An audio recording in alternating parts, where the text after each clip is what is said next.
All right, y'all. Welcome back to another episode of the Actual Anime Podcast, a podcast where we talk about anime, manga, video games, and everything in between. I'm your host, Stefan. I got my two co-hosts, Caleb, Good Kid Gameplays. Y'all say what's up. What's going on, guys? Yo. And we also have two amazing guests. Y'all go ahead and introduce yourselves. You have one amazing guest and me. I'm Cole. I'm from the Anime Protagonist podcast. And I'm Mike. I'm also from the Anime Protagonist podcast. I've seen you before. Yeah. Familiar? Yeah. I know you. Cool. So just a few general questions, right? What made you guys start podcasting? I think it was just an excuse to talk about anime, like an excuse to talk about anime and not be that guy who just talks about anime. Yeah. I mean, I feel that. I feel that. I can see that. Yeah, we still are. And then I just dragged Mike in. Nice. And Jay too. Jay, the one who's not here. Yeah. It's okay. He's here in spirit. He's here in spirit. He's stuck at work, unfortunately. Oh, got you. Definitely here in spirit then. It's okay. Yeah. Shout out to Jay. Shout out to Jay. Yeah. So we can go with Mike first. What's a few of your favorite animes? Well, looking around, I'm looking at your screen here, and I like One Piece, and I like Attack on Titan a hell of a lot. So there's a few there. I always liked Pokemon as a kid, so I always like watching that too. I see them in the background. Yeah, right. You got the core four. Yeah, yeah, we got the bunch there. I like all Gundam series too, like Mecha in general, all those kind of things. Okay. And I don't really know. It's kind of putting me on the spot here. I can't think of anything. It's okay. That you said plenty. Good. Yeah, you're good. Yeah, Cole. For me, we have this running joke on our podcast where I like anime about sad boys. Yeah. So my favorite is March Comes In Like a Lion. That's my favorite anime of all time. It's the best. But like Evangelion as well, of course. Shinji is quintessential sad boy. Yeah. But I like sci-fi in general. I think that's kind of more my speed, like Akira, Psycho-Pass is great. Yeah. Yeah. I kind of go more down that path. Dope. Sweet. Well, pleasure having y'all on. Thank you. Yeah, appreciate you guys. Yeah. All right, Ellis, what you got, man? All right. Well, as far as gaming news goes, unfortunately, no deals for PlayStation, Xbox. I really couldn't find any. I know when it comes to deals, I usually have it like at the end of the month, but I didn't have any for February, unfortunately. But it did come out with a state of play for PlayStation this month, which I'm really excited about that. And it came out with some bangers. So first of all, fighting games are winning for this year. They got some Street Fighter, and I'm not even a big Street Fighter fan like that, but I saw a few characters, and they look pretty good. We got some gameplay for Tekken. Definitely getting that. And Mortal Kombat. It wasn't announced on the state of play, but it's definitely coming out for this year. So, and those are like the top tier fighting games. That's the dogs right there. Coming out. All three are coming out this year. So, also Capcom is definitely winning this year as well. They came out with, again, Street Fighter and Resident Evil 4, the remastered, which is already contender for Game of the Year. If y'all have saw gameplay for that, it looks amazing.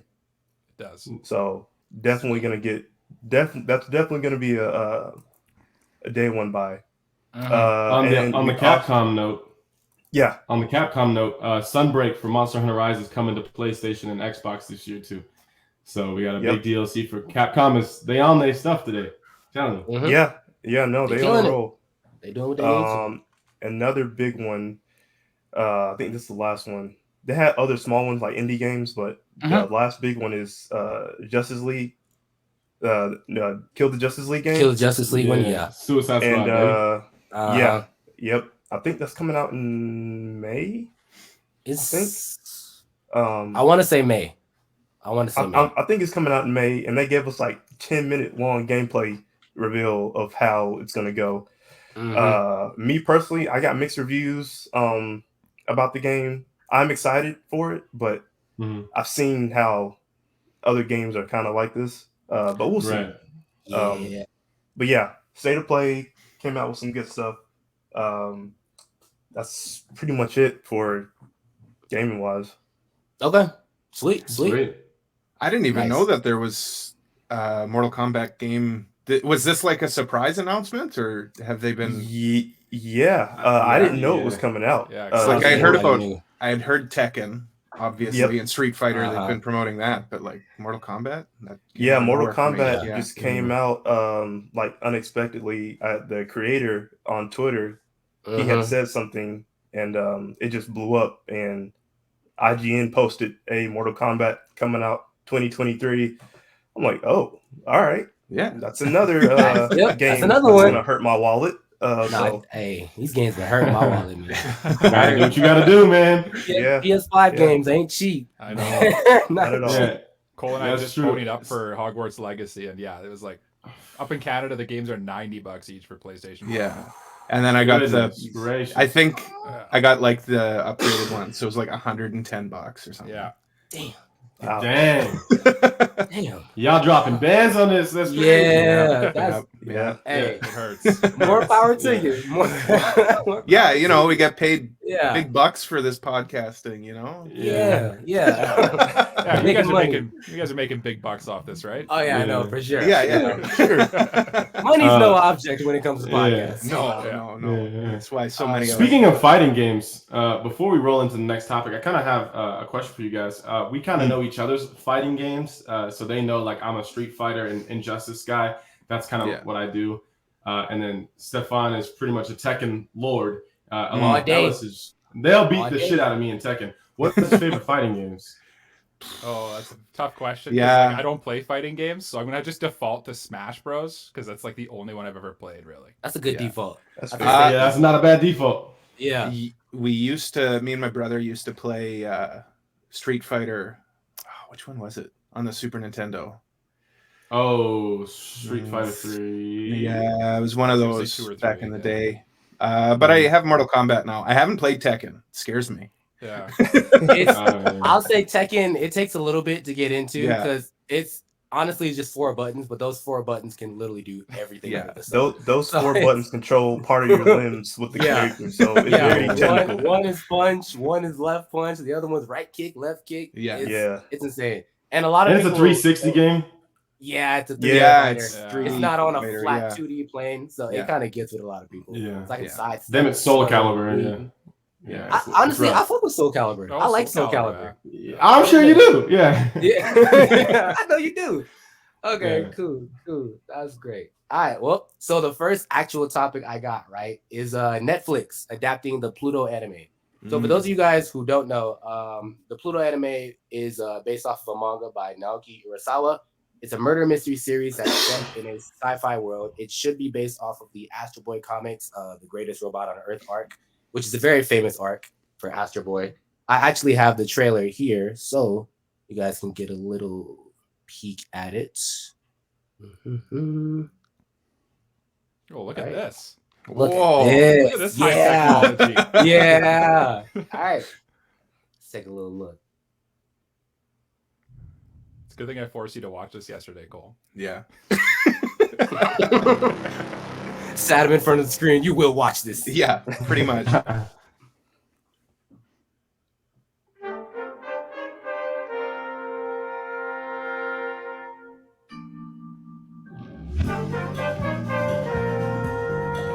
Visually, it's insane. Yeah.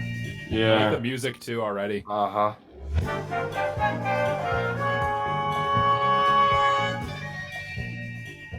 It feels like you're about to do like a heist or something. Yeah. Now, they will add voices for these characters, I'm assuming, right? Yeah. I think they don't want to spoil the voice acting. Yeah. They might have something in store. It gives me like old school James Bond, like Sean Connery James Bond vibes. Yeah. I could definitely see James Bond. Yeah. Lupin the Third.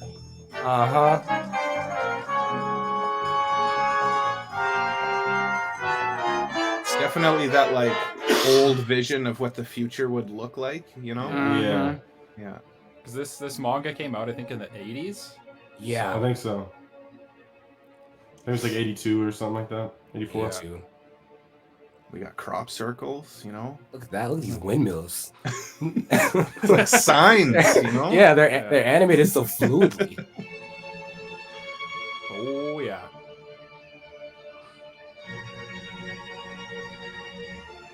In the old missile silo. Go Gadget. I said the same thing yesterday. Yeah. Go Gadget rocket feet. So, like, I've read this one. I haven't, but I don't know anything about Astro Boy. So I'm, like, curious how these guys actually fit into Astro Boy. I know. I only know them from this. Yeah.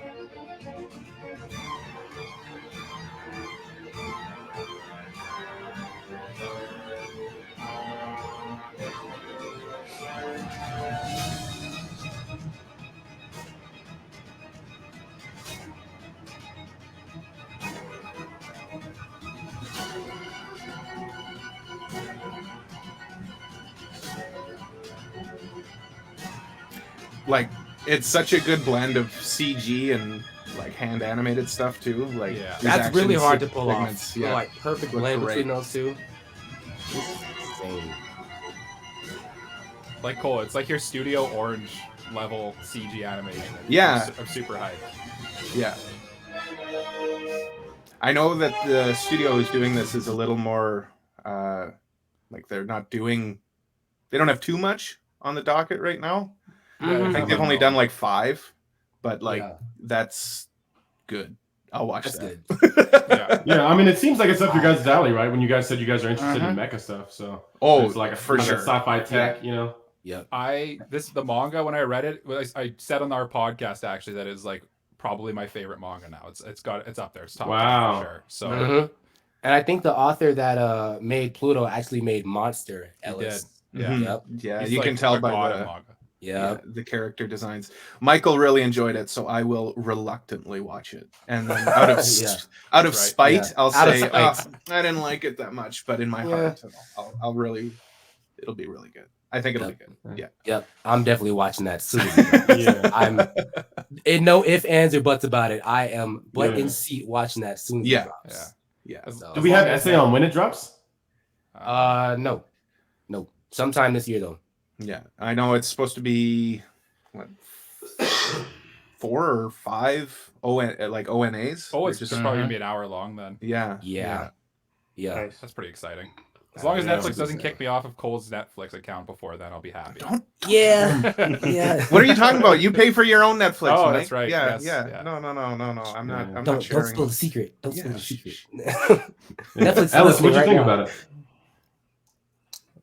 And this is giving me, I saw the trailer a couple of days ago. This is giving me Ghost in the Shell vibes for sure. Yeah. Like futuristic, sci-fi, like mecha type. And I read like the synopsis is like the robots and humans with like a murderous. Someone's on a killing spree, and the detectives. I think in the trailer he's trying to find like who did. It's like a whodunit. Which is a fire concept. Crazy. Yeah. It's like iRobot. Oh yeah, right, it's exactly. like iRobot meets like animation. Yep. So I'm definitely looking forward to it. Like you said, be more on the author. They created Monster, and I already told y'all how Monster is. So it's true. It's in my top 10. And from what I've been hearing on Twitter and all the other social media sites, they're saying this manga. Well, Mike said it too. This manga is one of the best sci-fi mangas ever. So if it's like that, then I definitely have to see it. Yeah. So I have faith. Netflix. I was a little scared because it was Netflix, and you know how Netflix does with. I know how Netflix stuff. is with anime. But I feel like they won't mess up with this because I know people have been waiting a long time for this to come out. So yeah, I'm excited. Okay, Yeah. dope. Yeah, I just hope Netflix doesn't ruin it. And that's it. True. I hope so. As long as they release it properly, then it's okay. Yeah. Just release it on time. I don't have to wait like summertime rendering on Disney Plus, where I still haven't watched it. Yeah. Speaking of waiting, Attack on Titan. So Attack on Titan is dropping their new episode March 3rd. It's been a very long wait, right?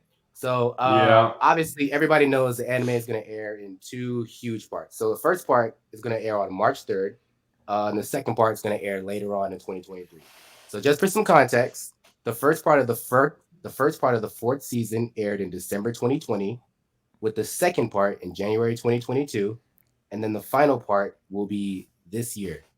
I'm excited for Attack on Titan to come back, but they absolutely fumbled the shit out of how they're dropping. It feels like a next time on Dragon Ball Z situation. We've talked about this. It's like, did they not have like pre-production meetings for like how it's a joke at this point how many parts there are to this final season. They're milking it. They're definitely milking it because they know the hype is up here and they want to stretch that hype for as long as they can, which 100%. Is from a business standpoint, sure. Like you can't blame them, right? I'm not in there. You can't blame them. Whatever. More power to you. But as a viewer, I don't want that. Yeah. I don't want that at all. I do appreciate that they're like adapting everything out of the manga though. Like nothing's really being left on the cutting room floor in terms of what they're actually adapting. So that's definitely a good thing. The other thing I'm kind of happy about too is that it looks like they are actually giving these like movie quality budgets just from watching the trailer that came out a couple days ago. And I'm glad that they didn't go the route of just making it a movie so we can actually watch it as it comes out and not have to wait for it to come to theaters. Yeah. And I also think that, if you're waiting on something like this for this long, right, I'd rather it be an anime like Attack on Titan where I'm actually excited to watch it, even though the wait has just been, I mean, it's been fumbled for the production. Like we've already said, it's just been awful. Yeah. But imagine if this had been like an anime that no one really cared about. You know what I'm saying? Or like a low budget, no one really cared. And then they were trying to hype it up and like, hey, we're going to space this out over the next millennia. It's just like, all right, guys, come on. I think there's only certain animes that could probably get away with how they're structuring this right now. Mainly the big ones. The big ones. I definitely feel like 5 or 6. Yeah, they could definitely get away with it. Ellis, what do you think? No, like I argue with all of y'all. They definitely messed up on how the wait was. Like part 1 and 2, I was like, all right, that's cool. I'm excited. I can wait for that. But then they came with a part 3. You gotta wait till next year. I'm like, bro, I completely forgot. I'll be honest with y'all. I completely forgot it's coming out in the next 2 weeks. Like Attack on Titan wasn't even on my mind until they announced it. I'm like, oh, that's coming out like next week. So it was like on the back burner because I had so much other stuff going on. Looking forward to. Now, granted, Attack on Titan won Anime of the Year last year, so they're doing good. Like people still have faith in this anime, but the only gripe would be, I can wait, but I can only wait for so long until I burn out. I already know it's gonna be good. Like Attack on Titan, it's already solidified as one of the best out there. But for sure, it's dragging. It's definitely dragging. Like you said, they're milking it, and I swear to God, if they give me another part 5 or 4 till 2025. I'm like, bro, I'm done. I can't. Do you think for some people the hype's kind of like died off? Like there's like, you know what? I don't feel like waiting anymore.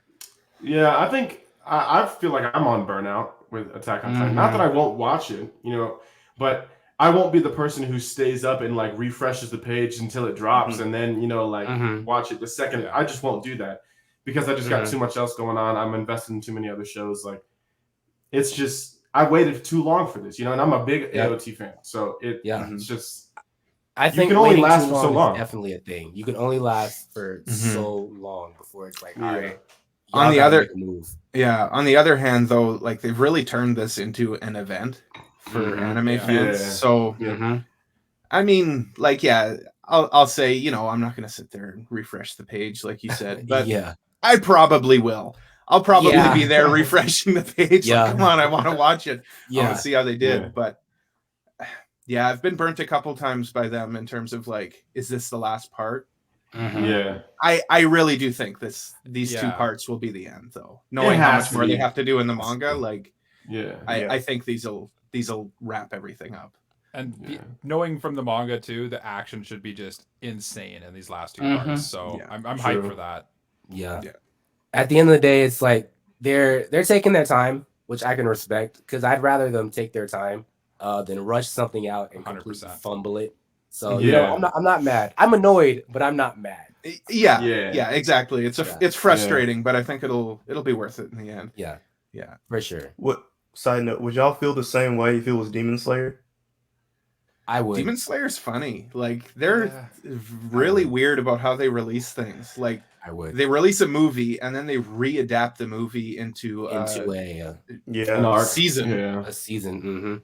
What are they doing for this? Like, they're releasing like this new season is just they're releasing 1 episode in theaters and then so that's actually the next topic. That 1 episode that they released in theaters for the Swordsmith Village arc, the next arc that's going to be in Demon Slayer, it earned 1.15 billion yen on release day. Golly. It's translating to $8.7 million. Nice. For 1 episode, bro. That's for one episode. Mind you, it was a theater special. It showed in Los Angeles, Las Vegas, Texas, all those. Oh. It was a theater episode. It showed the last 2 episodes of the Entertainment District arc, and it showed the very first episode of the Swordsmith Village arc. I think the first episode's an hour long for the new arc too, right? Yes, it's an hour long. So that's crazy numbers. So I think Demon Slayer fans are going to be eating very good when this drops. Oh, it'll be tied in the question. Yeah. And they kind of tie in the question with Ellis and then what you were saying about the drop. Would I feel the same? I think not, because I think Demon Slayer in and of itself, and this is a controversial statement, so if you guys disagree, you guys can let me know. I think there's more hype around Demon Slayer than there is around AOT. I'm done. I'm leaving. See ya. So, see ya. I think that Demon Slayer probably touched more of the individuals of the next like new wave of anime. You know, all the people who weren't there from like the core 4 that we all grew up on. You know what I'm saying? So I feel like the hype around Demon Slayer is much more, and I feel like the characters are more relatable for these, you know, this new era of anime enthusiasts. So I don't think people would burn out as easily. Alice, to kind of answer your question. Does that answer what you were saying? Yeah. I think Demon Slayer is a bit more consistent with their releases too. They're not over promising. It's not like Entertainment District, the final season of Demon Slayer. I think where Attack on Titan really got into trouble is they called it the final season, and then they didn't realize, oh wait, hold on, this can't be the final season. There's more. And then what do we do now? Oh, they kind of pushed themselves into a corner and said, well, let's just split it up. They fumbled it hard. Yeah, like what a joke to call it the final season part 2. Yeah, but and I mean, like, the fact that back to Demon Slayer, the fact that Demon Slayer is pulling these kind of numbers too, I mean, goes to show that there isn't that same sense of burnout with Demon Slayer that there is with Attack on Titan. For sure. Attack on Titan would probably do pretty well too, but Demon Slayer doing this well is goes to show where the fandom is starting to steer into. Yeah, when this moves to the States, it's gonna be like actual movie budget quality numbers. They they made a statement saying that animation for Demon Slayer is only going up. They've reached a new level of animation for the Swordsmith's Village. How? And honestly, how can I know? After the Entertainment District arc, I don't see how they can get better. I have Ufotable always, Ufotable always just. Ufotable said, "Look, y'all are getting movies in 30 minutes. That's pretty which much I'm cool with. I'll take it. Fine you know what I'm saying? I am perfectly fine with that. I don't even know how they can get better. I don't. Ufotable's the definition of like quality over quantity. They release like one thing a year, and it's always peak, and it's insane. Yeah. Right. And so that kind of ties into like, wait, it's worth the wait. You know what I mean?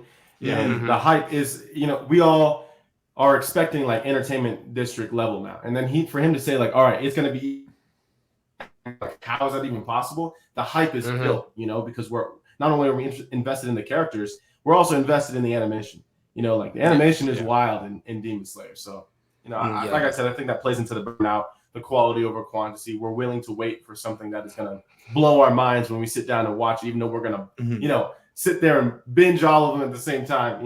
It's going to be, it's going to be worth it. Yeah.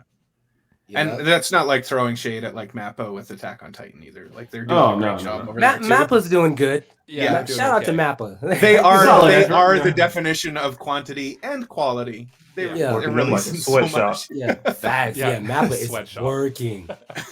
Working. They ain't seen their family in months. No, they're working. Oh man, that's crazy. But yeah, Demon Slayer is gonna do insane when it gets released. When it comes out. No, for sure. All right, so the next one through crowds to go see it. Facts. So the next topic that I got, right? Bandai Namco cancels multiple anime fighting IPs, right? So Bandai Namco just had a recent interview, a recent little team strategy meeting that got leaked, saying that they canceled multiple anime fighting titles in development and are re-evaluating their release strategy. This is why a bunch of the, cheap anime arena brawlers that you've seen, they might change. How they're going to look in the future, I don't know, but Bandai is definitely aware that they've created a standard where anime games are just arena brawlers settled for people to get their little nostalgia kick and get a quick cash grab. So I don't know what anime games are going to look like in the future. I don't know if they're going to be more adventure-based, like how One Piece Odyssey was, or if they're going to stick to I hope so too, or if they're going to try to stick to the Demon Slayer game or the Naruto Storm fighting games where it's more brawler. Yeah. I've said for a while, like Demon Slayer, for example, like the fighting game is fun for Demon Slayer. Yeah. But I think Demon Slayer would really lend itself as well to being like an adventure game too. And the fact that like every anime game that comes out is another fighting game. Which is cash grab. Which is fine. Yeah. But yeah, I want to see some diversity. And I think on top of that, or what did you say, Nellis? Oh, right, cool. Could you imagine if that Demon Slayer game could be like a God of War, like a Devil May Cry type of gameplay? I'm telling you.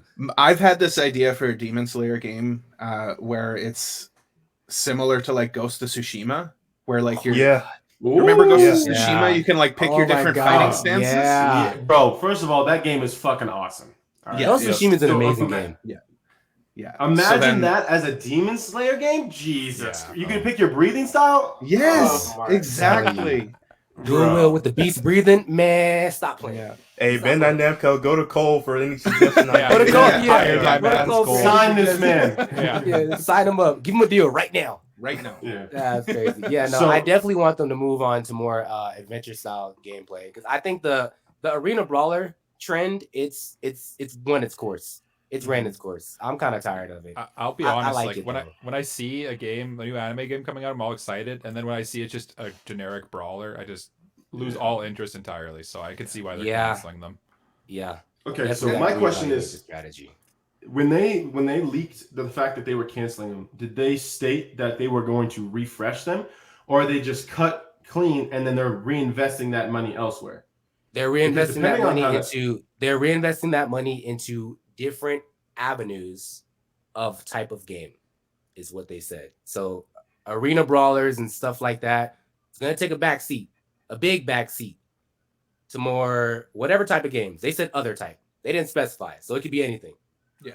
So it's still anime centric, though, is what you're saying. It's still anime centric. Yes. It's just. Oh, I was scrap the whole budget. Give me a full DLC for Elden Ring. Call it a day. I don't care. Yeah. Just put all your money in Elden Ring. You'll be all right. Yeah. you can't lose. Oh man. I hope Elden Ring doesn't get the fucking GTA treatment where they keep on just throwing DLC at it, man. Don't do it. Just give me one massive DLC. GTA is still dropping DLC. Yeah, just and people are still playing it. That's why. I think it's insane that I played GTA 5 online on my PlayStation 3 and I can still play that on my PlayStation 5. Mm-hmm. So it is kind of wild. I bought that game on my PS3 back in the PS3 days. Yeah. And now I have it on my PS5. Like, just it's crazy. Silly. I can't do it. I loaded in the lobby just for shits and giggles the other day, and I got blown up by a flying motorcycle. I can't do it. I can't do it. Not me. No, not me. All of my gaming bandwidth is just going to Hogwarts anyway. So yeah, awesome. Hey, that's a good place. Another game. Yeah. Another game for Bandai Namco. I forgot it released on State of Play too. Naruto Ninja Storm 4.5. Yeah. Yo. Yeah. They like you said, with milking the anime. They're definitely doing that with this game. I'm telling you, all you gotta do is throw Naruto on a game. He ain't even gotta be in the game. Just throw Naruto on the fucking I think it's called Naruto. I think it's called Ultimate Ninja Storm, Naruto and Boruto Generations or something like that. Oh my god! That's some Attack on Titan, the final season, part 3. Yeah, right. That's definitely energy. Attack on Titan final season energy right there. Yeah, it's Naruto Shinobi Striker. So no, it's directly a sequel. I can't even say a sequel. It's like, is it Ninja like a Storm spin-off? 4? No, it's a Ninja Storm. It's exactly Ninja Storm 4 before the PS5. So what the? Yeah, whatever. So bro. they just revamped it for the PS5. Yes. Give us your money. And remember Naruto again? That's crazy, bro. This is embarrassing at this point. Like I said, I want them to go towards more adventure style games because that give me a quality game, bro. Give me something good, just something good and new. Yeah. That One Piece game is doing pretty decently, right? Yeah, One Piece Odyssey is actually doing okay. I haven't heard too many bad things about it. Yeah, and they're doing something different with an anime title. So hopefully they saw that and they're like, okay, let's focus on like adventure games. That's what people want. Mm-hmm. Yep. I honestly think for them, I think it's easier to pump out a new anime fighting game every typical season. Absolutely. Because I mean, they know people are gonna buy it. Yep. Why would they break the mold to try something different and risk failure? That's probably the mindset that they have. And it probably if you look at other companies, look at other companies that did stray away from it. So like you look at traditional Zelda games and then you look at Breath of the Wild and how that kind of broke through. You look at the new Pokemon games where it gave us the more open world with Legends of Arceus and the new Scarlet and Violet ones, like that did really well. So you're always going to have that purist, that's going to be like, hey, I want the original same style we've gotten since I was born. But there's a lot of us, especially in the gaming community, who want new, fresh content, and some of our old favorites reimagined in new ways, right? So, like he said, imagine a Demon Slayer game that was like Ghost of Tsushima. That would be freaking wild, bro. Like, that'd be insane. And that's and I think it's on us though, right? So if they do end up creating it, like with One Piece Odyssey, if it fails in the on the monetary value, and no one goes and buys it, they won't remake another one because they're saying, well, we made more money on the traditional content. Why are we going to stray away from that, right? So when those new, fresh ideas do come out, even if they're not that good, it's on the consumer to go and buy it so they have more money to put into production. You see what I'm saying? Yeah, money speaks. Yeah, because honestly, regardless of the impact of the product, it could be the greatest game in the world, but not everyone buys it. It doesn't make Bandai Namco enough money, so they scrap it. It could be one of the greatest underrated games of like 2023 or 2024, and not enough people buy it. And Bandai is like, okay, well, that didn't work. Yeah, but everybody bought One Piece, the fighting game or whatever. Naruto Shinobi Striker 4.65. I really like what they did with Dragon Ball Z though. With Kakarot. Kakarot is insane. I love that's Kakarot. a whole new game. And they're dropping DLC pretty consistently for it too. Yeah. And I mean, goes to show, like, you can, like, Dragon Ball Z is like a fighting show. Right. So it would be strictly fighting game. But they added some RPG elements to it. Yep. There's some RPG adventure elements, all that. So and you can learn the story as you go. So it's like honestly, Kakarot is one of those games where you could not have any Dragon Ball Z knowledge and come out of that game pretty much knowing what goes on. Like it's an insane retelling. Insane. And the cutscenes in that game. Man, I remember seeing Super Saiyan 2 Gohan in that game, bro. Man. Telling you, man, there's a formula, but we all got to buy into it. You know what I'm saying? Yeah. It just needs enough buy-in. Yeah. That's why we got Ragnarok from God of War. because everyone was like, "Oh man, the fourth installment of God of War," but we all bought it anyway. Yeah, and then, we're gonna go do something different. So, facts. So the next topic that I got before we get into these what ifs, because I'm super excited for those. Marvel's president admits that there are too many shows out and not enough movies. So in a new Entertainment Weekly interview, Marvel president states it is harder to hit the mark when there's just way too much product out there for the masses to consume. Way too much content, which is a word that I hate, but we want Marvel Studios and the MCU projects to really stand out and stand above for the foreseeable future. People will get to see that as we get further into phase 5 and 6. The pace at which we're putting out Disney shows will decrease and movies will increase. So I'm kind of, my opinion on Marvel shows and Marvel movies is that I like how, the shows kind of tie into the movies and they set up the movies in a way, like watching Loki and stuff like that to get a good, sense of the multiverse theory and all that good stuff. But I feel like that's something that could be explained in a movie. I think you should have to subscribe to Disney Plus to watch a show to understand the next movie coming out. That's just me. I think I agree. Or they should definitely put more work into their movies versus their shows, because it can definitely be better.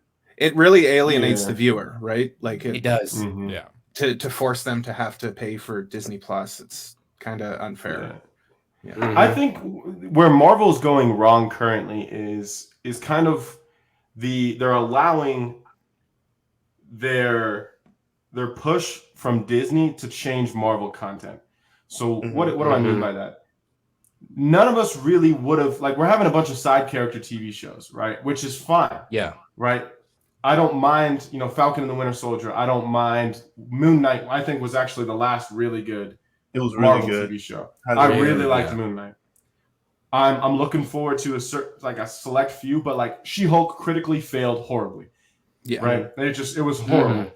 Ms. Marvel failed with viewers. It was loved critically, but failed with viewers. So I get, like, they're playing to a critical view, right? But you need to hear what your viewers are asking of you, right? And if you're going to create a show, give me the show to talk about the in-between, not the main character. Exactly. Right? We go to the movies to listen to a new character arc, right? We want to see a new character on screen. Give us the in-between of what happened to close the gaps in a TV show, and I'm cool with that. Yeah. Because you can still watch the MCU in line and not miss anything. And then all the in-betweens are for the diehards. You see what I'm saying? Which is what I like about Loki, right? Because like Loki kind of, you could watch. You don't have to watch someone. You can still understand what's going on. And Loki really is not. He's relevant to the story, but he's not a main character by any means, right? Right. I thought of those ones. That one was handled pretty well. Yeah, the show should be like auxiliary information, like for the diehards who want that extra money. I mean, Star Wars is doing the same thing. Yeah, absolutely. Yeah. I really would like a good Star Wars movie.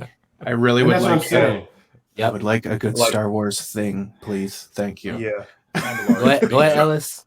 No, the Star Wars shows are better than the recent movies. The movies. Yes. Yeah. Like, but again with Marvel, it's like, and I like what Caleb has said. Like, I need that in between of what happened when Thanos snapped his fingers. Where did everybody go? Like, I want to know. That's what I need. That. The Secret Wars with Samuel L. Jackson. I'm really interested in that because I need to know what happened. Where was he at? Was he with the Skrulls or whatever? Like, I need to know what that's about. Yeah, with these other Marvel shows like Loki.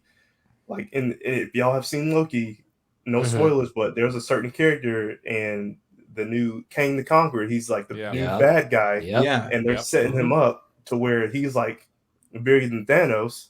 But it's like you have to watch Loki in order to know who that person is. If you see Ant-Man and the Wasp, and for people who didn't see Loki, it's like, okay, who the heck is this? Who is this? It shouldn't be required viewing.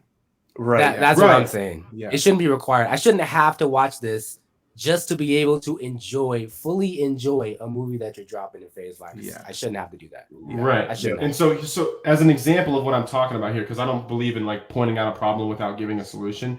one of the things I'm talking about here. All right, a full adaptation of a movie. Falcon and the Winter Soldier should have been a movie. It should have been a movie.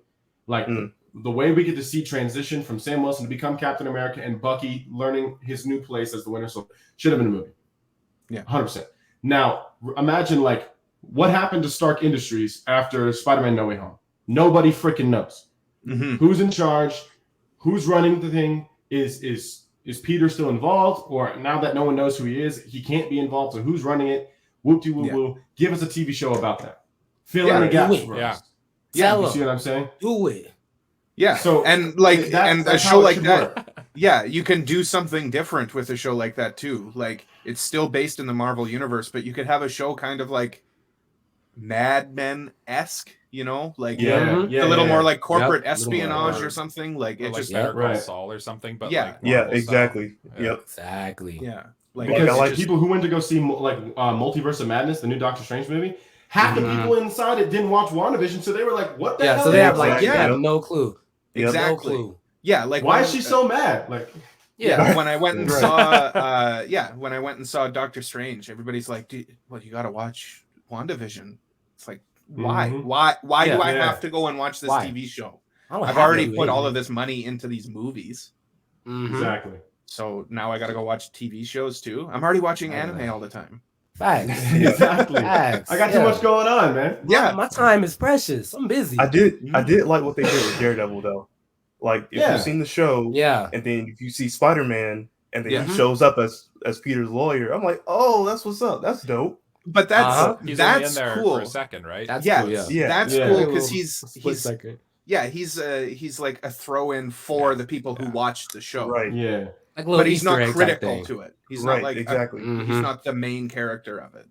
Exactly. Now imagine if Daredevil Born Again was a TV show and Spider-Man and him were doing low-level crime in Hell's Kitchen in New York City in a TV show when we should have sawn that on the big screen. Like, give me a 3-hour movie. I'll go spend my money to go watch the 3-hour movie. Then and then cast Ben Affleck as Daredevil. Yeah. It'll be great. That's funny. It'll be great. That's funny, man. That's funny. Good old Marvel, man. All right. Good old Marvel. All right. So next segment, what ifs? So let me just lay out some ground rules real quick before we start.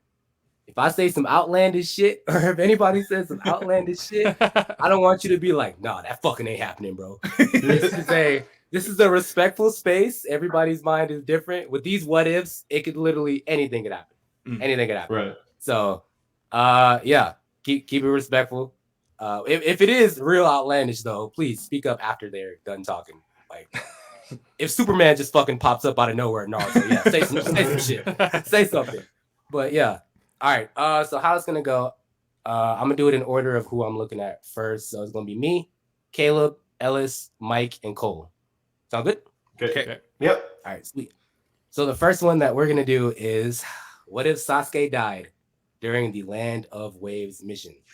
So we all know how the Land of Waves mission went, right? Haku's trapped Sasuke in the mirror's jutsu. Naruto jumps in to help out, smiling, grinning, all that good stuff. However, in this version, when Sasuke jumps out to guard Naruto from Haku's needles, one of them, straight in the chest, right to the heart. He's done. Kill him instantly. So, going off that point, I think it would be a little bit of the same. Naruto would obviously go crazy with the Nine Tails, absolutely dog Haku shit. Like, no question. So that would be more or less the same. However, things would change when Sakura finds out that Sasuke is dead. I think that she would hate Naruto's guts. Wouldn't trust him at all. Not even a little bit. Team 7 would be shattered, basically. Kakashi would think about Sakura. Yeah, good, Kakashi would try to pick up the pieces, but obviously Sakura wants nothing to do with Naruto. Like, absolutely. She would probably see Naruto as their relationship at this point is kind of like Naruto's annoying, but he's on my team. Yeah. But it would deteriorate to Naruto is useless, a liability, and damn near like an enemy. Like, it would be pure hatred. Obviously, everybody would be shaken up about the death. Obviously, Naruto would be, because that was his, I wouldn't say first friend figure. So yeah, Naruto would be pretty shaken up. Yeah, after the mission, Kakashi would definitely try to continue training the two. since they don't meet the number requirement for the tuning exams, they have a lot more time to train. Naruto would probably fall into a little bit of depression since Sasuke would still be on his mind. Sakura might be a little more useful. I'm thinking because she doesn't have the crutch of Sasuke to fall back on, and she doesn't trust Naruto as far as she can fucking throw him. So she'd probably have to take her training a little bit more serious. What's interesting in mine is that since Sasuke is dead, the issue is what happens with his eyes because he has the Sharingan. And obviously, there's people like Orochimaru who want the Sharingan, want Sasuke for his own purposes and stuff like that. Danzo, yeah, having the whole wall of Uchiha eyes and stuff like that, right? Yeah. So I think Orochimaru's main mission wouldn't be to capture Sasuke. I think he would just want Sasuke's eyes. I think somehow Itachi would hear that Sasuke got clapped, and I can definitely see Itachi heading to the Hidden Leaf Village. Like, bro, let's throw them ones. I'm throwing the ones with the whole village. Like, I trusted my brother to this village, and y'all let him die. Like, y'all are getting it. Every one of y'all. Yeah. Kakashi, pull up. Naruto, bring your ass over here. All of them. All of them. I can see Itachi definitely pulling up. I can see Orochimaru taking that opportunity that Itachi pulled up and trying to go steal Sasuke's eyes. I feel like Kakashi would be there trying to defend Sasuke. Naruto and Sakura obviously would show up to help out Kakashi. Itachi would probably inevitably show up because they're probably like Kakashi's one of the strongest niggas in that village. Like, if there's some scrap going down, yeah, Itachi's pulling up. Yeah. So I think it would boil down to Itachi and Orochimaru versus Naruto, Sakura, and Kakashi.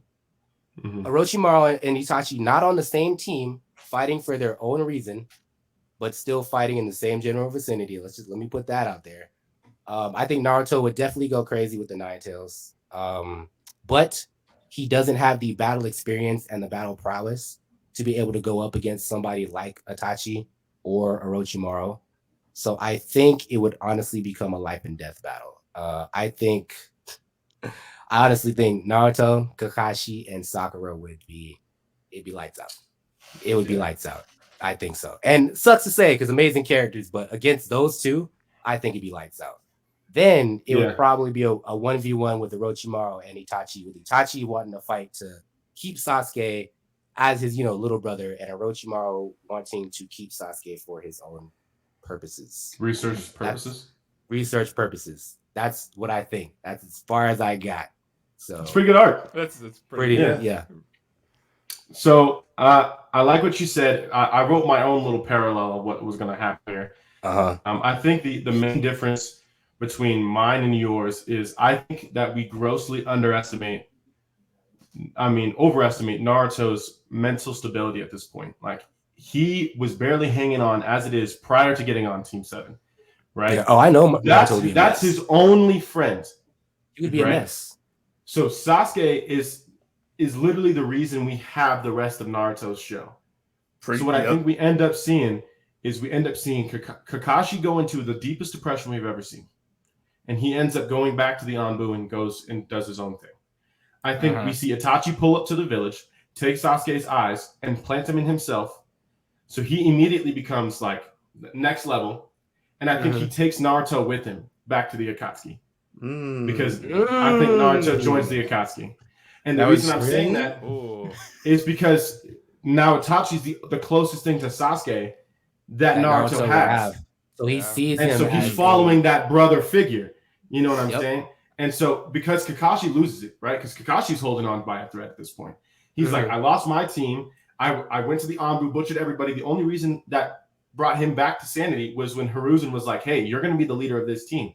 And everyone else failed before. And he said, okay, I can work with Team 7. And then to lose Sasuke, he's going to be like, I can't keep anyone alive. I lost Ren. I lost Obito because he doesn't know Obito's alive at this point. And he lost Sasuke as a team member. And he's just going to lose it. So he's going to go back to cold-blooded, doesn't care about anybody, goes back to the Anbu, and Itachi takes Naruto to join the Akatsuki. And they take the Akatsuki down from the inside because now Itachi's more powerful than he was without his eyes. Without, because he's not going to lose his sight anymore. And we're going to end up seeing Naruto and Itachi try to take the Akatsuki down from the inside. Fire. Wow. I love it. Yeah. Ellis, what you got? So I got Sakura being the all-time evil villain. No, I'm just kidding. Sakura has nothing to do with my story. I was like, all right, I don't know how you're gonna play this, but right okay, now, yeah. I was interested. So I was like, keep going.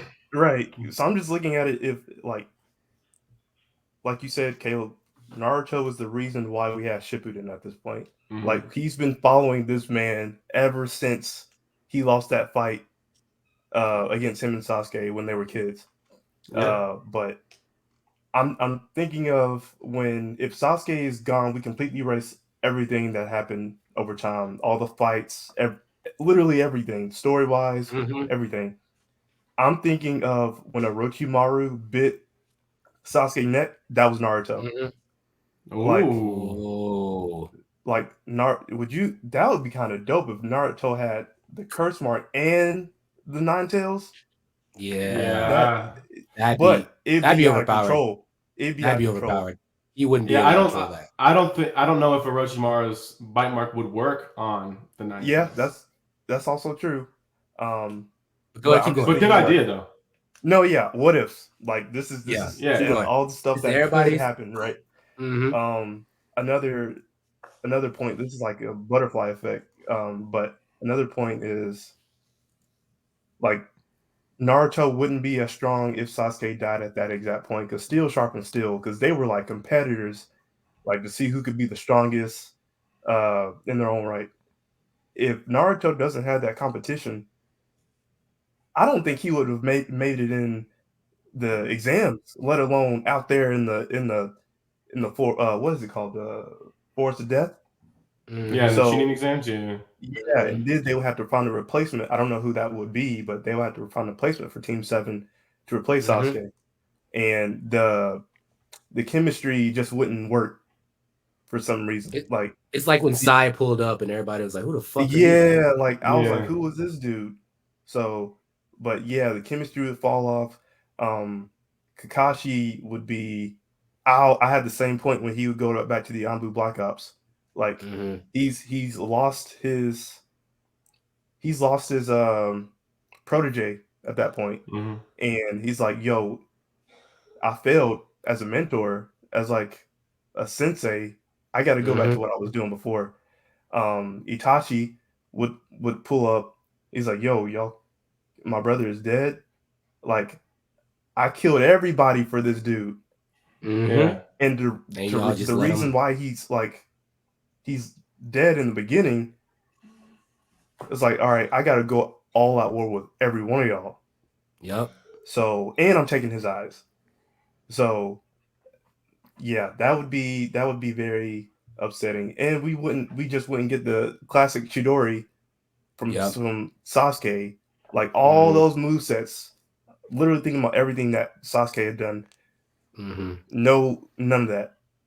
I just love how all of ours circle back to the point of Itachi getting his lick back for Sasuke. Oh yeah, because in the beginning, I love that. He literally killed everybody for that everybody. One person, Sasuke, to be like, "Yo, grow up. I want you to hate me so you can kill me later for the stuff that I did," and that didn't happen. Sense. So yeah, he's gonna be living in guilt, and it's like, damn. But it is what it is. It is what it is. All right, Mike, what you got? Oh boy, I didn't do any prep for this, so I'm gonna kind of be winging it here. Cool. I think probably the biggest thing would be what happens to Team 7, right? Because they've lost Sasuke, who's like an important member, right?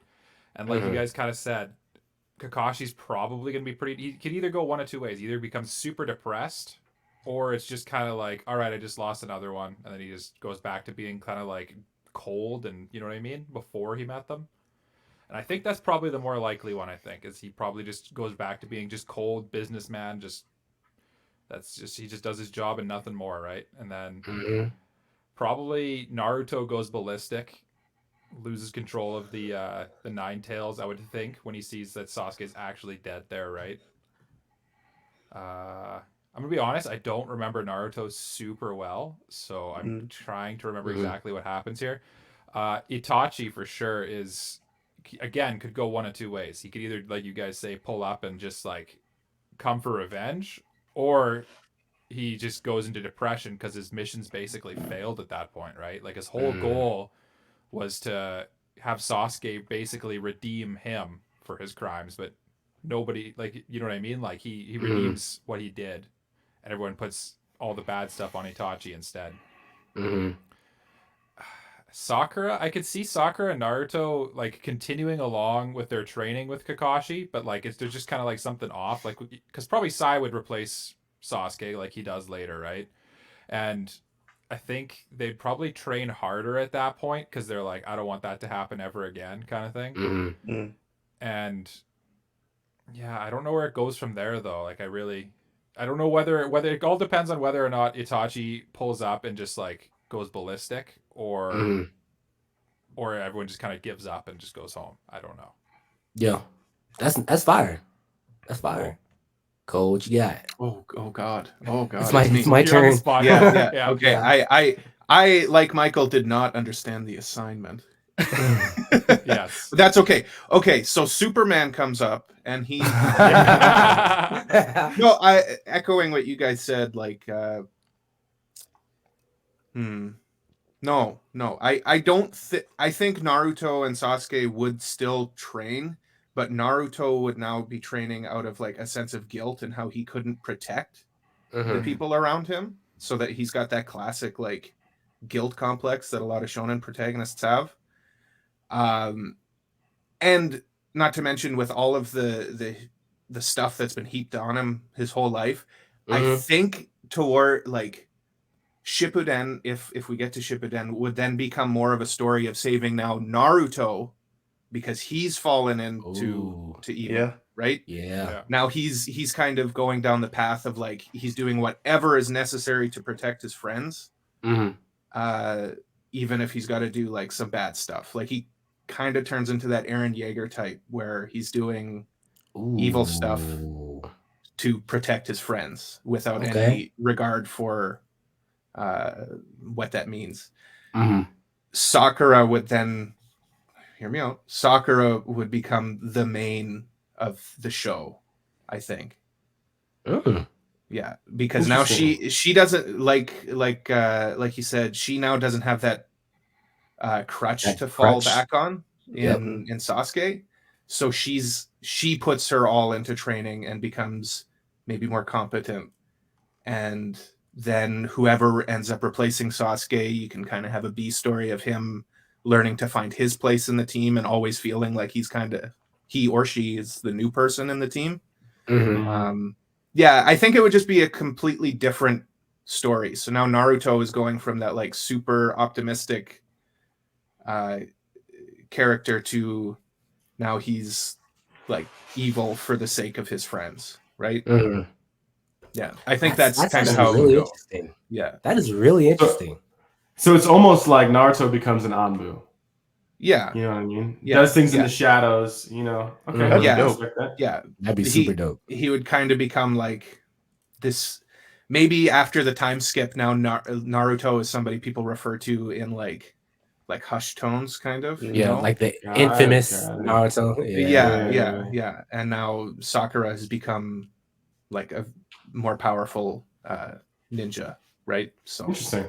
Again, like Michael, I'm not super familiar with Naruto, so this is just kind of what I remember. But I think, off the dome, it would be a completely different story. And then is Naruto able to redeem himself? Yeah. Or I also interesting too. Oh, go ahead. No, I'm sorry. I was going to say that I've been kicking around the idea of what if, because really what pushes Naruto to be better is a rival, right? And we've only ever seen one other person basically give him the push that Sasuke did, and in my opinion, that was Neji, right? Yeah, like right before him. So what if Neji becomes the new Sasuke in the story? Okay, yeah, right, because he's like chosen one, right? And so he's trying to prove that like without this mark, I'm still somebody. And Naruto's, he's the one who's encouraging Naruto, like, yeah, okay, you lost somebody. But like you got to keep going, right? So like Neji becomes that bigger brother figure for Naruto, and Naruto and like him start going, and that's how we get that arc, right? And so the big bad switches from like Pain coming to destroy the village he had Itachi coming to destroy the village, right? Okay. And so now Naruto's got to talk his way out of like, hey, Sasuke was a brother to me, just like Sasuke was a brother to you. And so we get that whole like talk no jutsu, blah blah blah that he has with Pain, but we have it with Itachi, and like that's the whole new like different arc. I would actually watch that. Dope. I would for sure watch a good that. show. Yeah, that's really. I'm all for that Sakura main story. I'm here for that. Honestly, that would be interesting to watch. If Sakura, I want to know what happens, man. Listen, people always shit on Sakura, and I'm like, yeah, for good reason. Wouldn't sure, sure, but wouldn't it be nice? Wouldn't it be interesting if they were able to write her into somebody that people would respect? Yeah, that'd be dope. Yeah, that's why I like these what ifs, man. We can do whatever we want. Yeah. So nice. All right, cool. That one was nice. All right, next one I got. What if Goku didn't come back after the Cell games? So this one, honestly, I didn't even have to do any research for this one. No, I already knew what happened with this one. So this one is super interesting. So if you remember, after the Cell games, they tried to revive Goku, and he said he didn't want to come back, and that the Earth was safer without him. Literally everyone who comes to Earth is here to smoke me. So this means that throughout the Buu arc, there's no Goku to teach fusion. Probably is no fusion. No Majin Vegeta, because he won't have that motivation to fight Goku with that one day thing. No Goku stalling Buu. So starting after the Cell games, we see Gohan in high school, meeting Videl. Everything is pretty much the same up until the World Martial Arts Tournament, right? Supreme Kai obviously shows up. Goku not being there means probably Vegeta was there for Goku. Piccolo was there because he wanted to see Goku. Krillin wanted to see his homie again, so they probably wouldn't be there. I think the tournament would kind of play out the same way. Gohan gets his energy stolen. They all go off the Babidi's spaceship. Notice Deborah and everyone.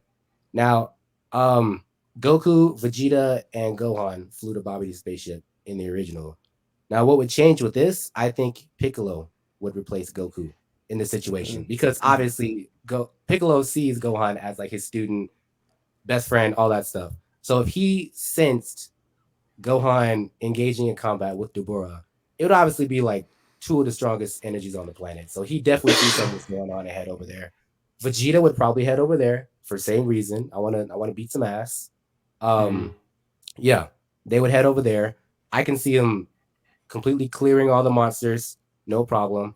However, in the original, Gohan was fighting Deborah. Vegeta was getting real upset. Like why you not like how you was when you was a kid? You're not as strong. Goku talked him down, saying, no, let him handle it. Without Goku there talking him down, I think Vegeta would be like, move your bitch ass over, bitch. And I think he would absolutely clap Deborah. He would clap Deborah. And if he didn't, Gohan and Vegeta working together would definitely clap Deborah. It's just facts. The only thing I can see him trying to do is the spitting technique. But let's be honest, when Vegeta's fighting, he's throwing hands literally 100% of the time. So he's not giving him the opportunity to. So that's done. That's out of there. One of the key differences is that we don't have Majin Vegeta and we don't have Goku fighting 2 and 2, which means Buu wouldn't get revived because they wouldn't have the energy to revive Buu. Because them beating Deborah and them beating Babidi would that'd be it. So there would be no Buu arc. Yeah, end of story. So honestly, it'd be pretty peaceful if Goku wasn't there. Like for the remainder of the story, like no Buu. Even if you went to Super, like Tournament of Power, probably wouldn't be a thing since it was Goku who said, yeah, I think that'd be a nice idea. Yeah. There wouldn't be a Super Saiyan God. Honestly, if the Super Saiyan God arc did come up, I think Beerus would pop up, look around, probably know that he has, maybe 2 Saiyans, 3 there, and be like, yeah, guess it's not here. Buu wouldn't be there to take his pudding and throw that shit on the floor and piss him off. So it'd probably be a real peaceful visit. Goku Black wouldn't exist. So Trunks would be vibing in his future. And as far as Earth's protector moving forward, I can see it either being Gohan wanting to fulfill his dad's role. Yeah. But Vegeta is technically the second strongest on Earth at this point after Goku. So I can see him maybe not being a super good superhero. Like if some shit pops up, cool, I'll kill it and we can just go about our day. I don't see him being the superhero like Gohan would be like, I have to fight for my dad's honor and all that. Vegeta would just want to body shit. But I can definitely see Gohan being the protector moving forward instead of Goku. So that's me. So we kind of talked about this a little bit beforehand, B. So you kind of like, me and you are pretty much aligned when it comes to this. What we thought was going to happen. I think the one difference, obviously, we don't get the Boo arc, right? If Goku stays away, like we're going to have some peace for at least longer than what was anticipated from the first one. So the challenge is not there. I think the biggest thing is, I think, like you said, Piccolo really fully takes in that father role for Gohan, like 100%. But I think Vegeta turns into even more of a menace than he was, right? You think so? So he's like, oh, yeah. So what I think is going to end up happening, right, is like Goku doesn't come back, so he's going to be talking shit. He's like, Kakarot died. You're just like him. Whoop-de-woo-woo, wah-wah, you'll never be anything. And Gohan goes on this mission to, like, prove Vegeta wrong, right? But every time he just keeps getting his ass beat. And so Vegeta's like, basically like fills that Itachi role for Sasuke, like, come back and fight me when you actually about this life, right? And so you see Gohan go through this like whole transformation of, all right, I know I want to be a good person. I want to be that hero role. And then you kind of see him morph into like, my only goal in life is to shut Vegeta up. You see what I'm saying? And so he goes through that role of like, I need to get stronger, not for honor, not for being a hero, not for my father's legacy, but like I'm tired of hearing this fucking idiot talk shit all the time. And so you see Gohan really push the limits, and I think we finally get to see the Gohan we deserve, right? So like we get to see the level that he was supposed to be before we all got hoed. But other than that, like we're pretty much in a line for what we think is going to happen. Ellis, my boy. All right. So initially, Akira Toriyama wanted to end it at the Cell games. That's how initially wanted to end. Like there would be no, like both of y'all said, there would be no Boo saga. But I'm not even thinking about the Boo saga. I'm thinking about other villains out there in space. If Boo didn't exist, there would be a whole bunch of other villains that we got to worry about. Frieza, number one. Like if Cell, so Cell dies, Goku sacrifices himself to do all that. Goku would be with King Kai, just chilling in the other world, vibing, and Gohan would be the sole protector of Earth, like as it should be, as it should be. He would have the same mentality and personality as future Gohan, right? I can see but that, with the present, he can turn Super Saiyan 2. He was still with the father, with the death of his dad.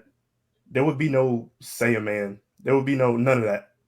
Like we don't even get that superhero type mentality. We have an edgier Gohan for sure. He would be getting trained by Piccolo, Vegeta, Elder Kai, Supreme Kai. He'd be getting trained by all the Kais to get almost at that level of what Goku was, right? But again, to bring it back, I'm thinking of past villains. Forget about the Boo art. Like there would be no fusion. None of that would exist. Gohan would have to worry about not even the tournament of power, but if y'all have read the manga, I'm not spoiling nothing, but there are bigger villains out there, and they want to come to Earth. So he would have to worry about that. And I'm not talking about a Super Saiyan 2 level. He would have to reach God level at that point. That's like, and I don't think damn near even past God level, man. Right. I don't think he is at that point. And with Vegeta, how he is in like GT, hate it or love it, is there. How he is in GT, I feel like he's gonna be like that. Like he's a character, but he's not the sole character, like the core character. It'd be Piccolo and Gohan at that point. Goten, Trunks, I feel like they'd be the same. Nothing will really change with them. So yeah, Gohan and Piccolo would definitely be the strongest. Nah, I wouldn't say that because Vegeta's there. They'd be like the main focus. Yeah, I think that'd be the top three. They'd be the main focus. But yeah, I don't think with like future level villains, I don't think Earth would be in a safe place. Like I get where y'all two are at with like if Goku were to leave the tournament of power, Majin Buu, it would never happen. But and the world would be a lot safer for that period of time. But I'm thinking about other people. Frieza. Future. Frieza he's not. I won't spoil nothing, but Frieza is at a level to where he's different. Let's just say he's different, and he wants revenge, specifically with Goku. And if he learns that Goku has died, all right, well, I'm gonna just go to your son. So smoky kid. Yeah, that is what it is. So, and y'all can meet each other in heaven. I don't. I don't care. So, but yeah, it would be mostly the main villains they would have to worry about, and I don't think Earth will be in a good place. It would definitely have a period where it was okay, but like you said, when them villains start coming in, Gohan is either gonna have to make it break it, bro. Make it break it. So yeah, all right, Mike. Okay, well, I hadn't watched Naruto in a long time, and it's been even longer since I watched Dragon Ball Z. So that's fair. Bear with me here. Yeah, but I'm pretty sure, like, while Goku's dead there, because he doesn't come back right away, right? Like nothing really bad happens on Earth. Like it's pretty peaceful, right? So I think that probably just continues for like quite a long time. Gohan's like kind of, I don't know. Like the question is, what does Gohan do? Does he train more and kind of become the next Goku, or does he just kind of like continue along the path that Gohan's always been on, where it's like he could be the next Goku, but he kind of has more like empathy for people around him, so he ends up just becoming like a good dad and like more of a good person and not like a delinquent dad like his dad. Yeah. And I kind of think I'd lean towards him training and becoming stronger and kind of like becoming the next Goku, but I don't think he would train quite as hard as Goku does or like obsessively.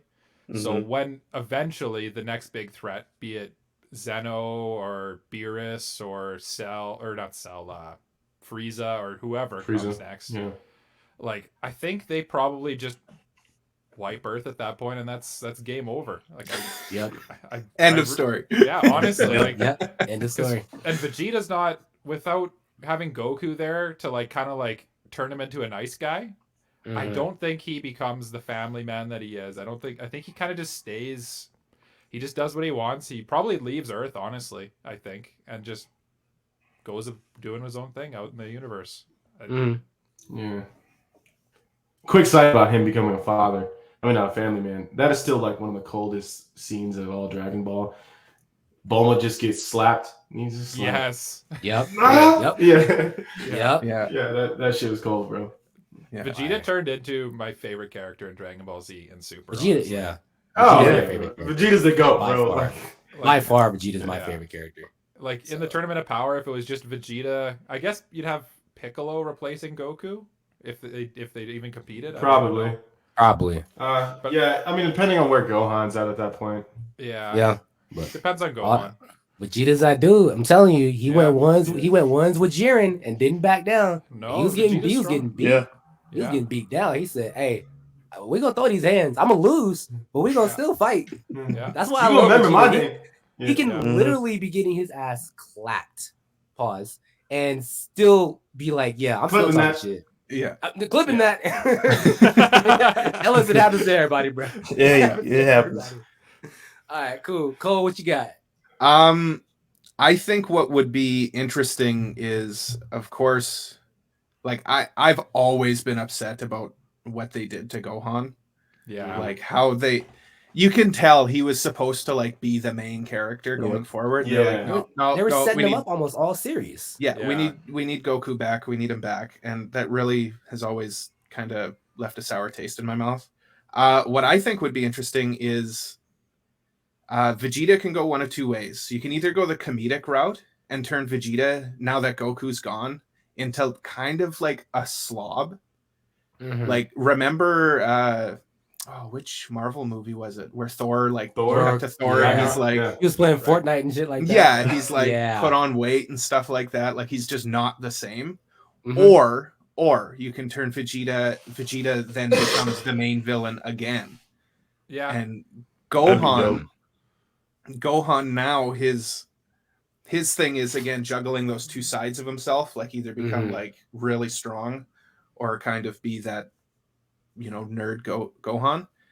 And I think what would be important is for Dragon Ball Z and Dragon Ball in general, I think this would not work. But in my head, I like this. Gohan doesn't necessarily beat Vegeta in a fight, but kind of like talks him down instead. Like you'd still have the fight and everything, but eventually the conflict would be resolved. Exactly. Yeah. So now Gohan has become what his father couldn't be, right? Oh. Goku would only solve the problem by fighting, whereas Gohan can fight, but would still, like, he's more of a pacifist, right? Like he would choose to kind of resolve the situation peacefully. And like Vegeta is the ultimate villain in that sense. Like he can't be talked down. He always wants to fight. So that would become the conflict of how do we beat an immovable object in a morality sense? How do we talk Vegeta into not just going crazy? Yeah. I think, and then Gohan becomes what his father couldn't, and he has like a proper like character arc. Yeah. And then inevitably Dragon Ball Z would come back and they'd bring Goku back. The point is they're always going to bring Goku back. True. He's a fan favorite. It's like when you think of Dragon Ball, you think of Goku. Like and I think that's what, honestly, don't get me wrong, right? Dragon Ball's on the Mount Rushmore for me, just because of what it is, what it meant for anime culture, everything. Yeah. I personally think the biggest crutch in Dragon Ball is Goku. The show would have been so much more interesting, in my opinion, if Goku did not come back. And we have a Gohan that ends up ramping it up, and we get a whole different series. Then it's the same. That's to me. And as much as I love the show, Dragon Ball gets repetitive after a while. You know what I'm saying? At this point, it's like, all right, some big bad comes, beats the shit out of Goku and Vegeta. Vegeta and Goku go and train really hard. They get a new form. They go back and they beat the guy. Like it's the same thing, right? So whereas there's no honor, there's no like character development in Goku. He's the same dude. It's the same guy. Yeah. So in an earlier episode, I remember we talked about this, where I can't remember if it was the Western audience or the Japanese audience that said Goku needs to be in Dragon Ball. Like no ifs, ands, or buts. Like he needs to be in Dragon. I'm pretty sure it was the Western audience that said I think we ain't watching this shit without Goku in it. So the Japanese audience was like, yeah, you can give everybody else some time to shine. Great. The Western audience was like, I am not watching this if my boy Kakarot is not in it. So he kind of got pressured to be like, all right, well now I kind of gotta shoehorn a way for Goku to come back in and make it make sense and make everything flow perfectly. So honestly, it's like, as much as I want the side characters in Dragon Ball to shine, I know it's going to be the Goku and Vegeta show for a long time coming. It's been like that for a long time. And I think it's going to stay like that. Unless the culture changes, it's going to be like that. Hear me out. What if, this is kind of like something that just popped into my mind right now. What if we played, like Goku played like a Zor-El character, like where his father, like Superman's father talks to him all the time and coaches him through things without actually being there in the Fortress of Solitude. So Goku is still in the show, and as a mentor, coaching kind of Gohan as how to get better, how to get stronger, right? And then they have that dialogue. You have that kind of how he did during the Cell games when he was coaching Gohan through the Kamehameha. But imagine, you guys have seen Black Panther, right? The first one. The first one only. Where T'Challa goes back to the ancestral tree and he's arguing with his father, and then so that's what we get with like the Goku and Gohan, where Goku's like, all you have to do is train, you have to be the best, and he's like, no, you don't understand, you failed as a father, I don't want to be like you. Like I want to be better than you in ways that matter. So I like that. Like, that's a good show. You know what I'm saying? Like that would be, that's where I wanted it to go. Man. And that's probably where it should have went, because they, like you guys said, they wanted to probably end it after Cell games, and maybe they ended the Dragon Ball Z, and then Dragon Ball Gohan comes out, and it's all about Gohan, right? It just makes sense that Gohan would be the main character. Even from the start of Dragon Ball Z, they're like, your kid's got a lot of power. Just doing outlandish things. I will say, even then, like, I will say that the story of Dragon Ball Z, even though we love Goku, it was all about Goku. Dragon Ball Z from the start, from episode 1 up until the Cell Saga, that was Gohan's story. Yeah, it was. Gohan's It was. upbringing. Yeah, it was him being. Yeah, right. Like he's been put through it as a kid. He had his neck broke. He's been fighting with the best of the best. This dude has been in fights normal people wouldn't even be in. Like he has been put through it. Facts. He had a crazy childhood, and I mean, he's even probably traumatized. Yeah, even after the Cell games, like the next logical step would be, time skip. Now he's a teenager. He's gonna meet the woman he falls in love with. They were still setting it up, and then they just decide, get out of here. Goku's back. And then they did it again with the Ultimate Gohan, and then you see how he failed epically.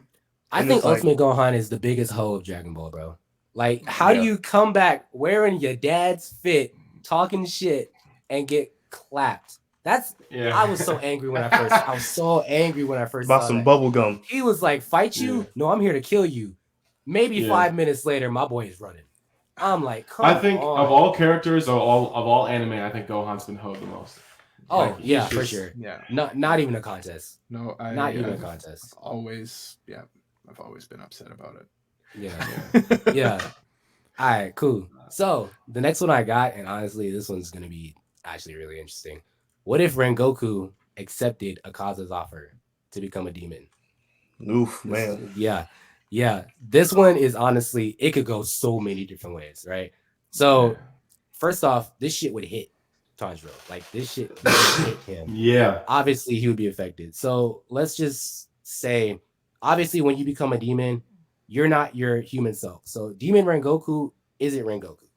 Let's just put that out there. Like, you forget your memories, your ethics, your morals, everything. The only way you remember that is when you get your head cut off and you're dying, basically. You see your life flash before your eyes. So this is not Rengoku. So I think pretty much everything up until the Infinity Castle arc, the very final arc, would be pretty much the same. Yeah. But I think Rengoku would take place in that arc. So with everything going on, obviously they know the demons storm the castle, Muzan's there, all the Upper Moon demons are there. I think having Rengoku would honestly change the tide of the battle a lot. Because he was one of the strongest Hashira. And as a demon, like your power, your power is only amplified. So he's insanely stronger. I think his flames, not gonna lie, if he had like black flames or something like that, that would be cold. That would be cold. So as far as when he would come into the story, I think it would be perfect if it was Rengoku and Akaza versus Giyu and Tanjiro. I think that would be beautiful. Yeah. I think as far as matchups, it'd probably be Tanjiro versus Rengoku and Akaza versus Giyu. So fight-wise, Tanjiro would probably activate his mark, give Rengoku a fight, and I think it would come down to Hinokami Kagura versus Rengoku's Flame Will. Yes. Like, who has the strongest Flame Will? That would be an insane fight. That'd be an insane fight. Giyu would be busy with Akaza. I think it would be a standstill for a little bit, but I think Giyu would slowly get more and more injured because let's be real, demons are super resilient. Sorry to cut you up, but go ahead. I forgot who's Giyu again. Giyu is the water Hashira. Yeah, water Hashira. Oh yeah. Okay. This one. This dude. Okay. That cool, one. cool. Yeah. I have examples. Yeah, nice. Appreciate you. Yeah, Giyu Tomioka. Water Hashira. But yeah, so Giyu and Akaza would be, duking. I think Giyu would eventually get a little more and more tired. So it would become a race against time at that point. Because in the original, it was Giyu and Tanjiro versus Akaza. And even then, that was just barely. Just barely. Yeah. Just really barely. So just Giyu fighting Akaza, he would get a little bit damaged. Probably he can do what he can, but he's obviously slowly getting more and more tired. Tanjiro and Rengoku would probably be clashing at full power. I think Tanjiro would activate his sun breathing at some point during the fight, and Rengoku would be history. But I think Rengoku would probably remember, because like I just said, like when you die, you remember everything. So I think Rengoku would remember Tanjiro and his mother, father, family, and the same flashback that we got when he died in the original. I think we would see that with a little bit of Tanjiro mixed in there as well. Right. I think Giyu would. Sad to say, but I think Giyu would be history. Oh. Akaza would probably Akaza would probably finish him off because he's already weakened. Tanjiro would be exhausted from sun breathing, activating his mark, and fighting at full power.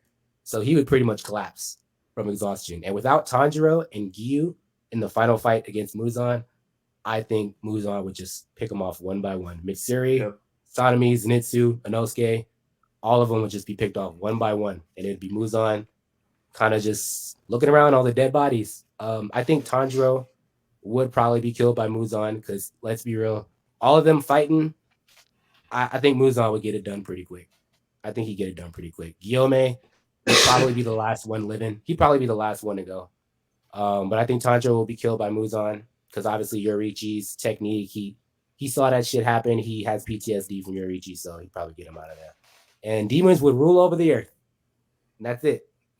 That's it. The Demon Slayer Corps was wiped out. Ending. Scene. Fin. Which is a sad ending, but I personally can't see it going any other way. Because they were barely holding on. Adding Rengoku to the mix is insane. So So again, I think the main thing I focus on is character development when I talk about the what-ifs, right? So I think that if Rengoku went and chose to be a demon, I think you see Tanjiro be a whole different person. You know, because he has that stereotypical protagonist. I'm a happy-go-lucky, believe in the best of people. I have empathy when I kill these demons because they're once were humans, blah, blah, blah. All that goes out the window. It all goes away.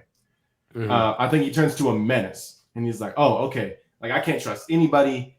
Like, even my hero. Like, I think he would go insane. Menace, bro. Like, I'm talking, people are trying to talk. He's like, trying to beg for mercy, just beheading everybody. I think we see Tanjiro reach a level of power he's never been at before. But as far as like, and I'm not trying to like contradict you, but in a way I am, bro. Rengoku as a demon versus Tanjiro as a normal demon slayer, Rengoku's bodying his shit, bro. I don't care what he activates, bro. I don't care, bro. That dude is a dog. That dude is a fucking dog. Imagine him being a demon, bro, and having that much more power. Now he's bodying the shit out of Tanjiro. So Tanjiro's gonna have to we're gonna have to delay that. Tanjiro's gonna have to go on a completely different arc of how to get more powerful. He's gonna have to, really he's gonna have to do a whole bunch of things and really master his breathing techniques before he can even step in the same field as those guys. So when would Rengoku show up for you? And at what point? Probably at that battle at the castle, but we wouldn't see him until that point. It would be all of Tanjiro's memories come rushing back in that moment, and then you see that's what propels him to be the anger. So he's in the middle of the fight and he looks up or whatever, and you know what I'm saying, and he sees that black flame arc you're talking about, and then he's like, "What the hell? Think that would be so Who is that?" Bro. Oh my! I know, bro. And he's so that thought process is Tanjiro's like, "Who is that? I've never seen that before." And then you see Demon Rengoku start flipping around and shit, and then you just see Tanjiro snap. And he has that flashback.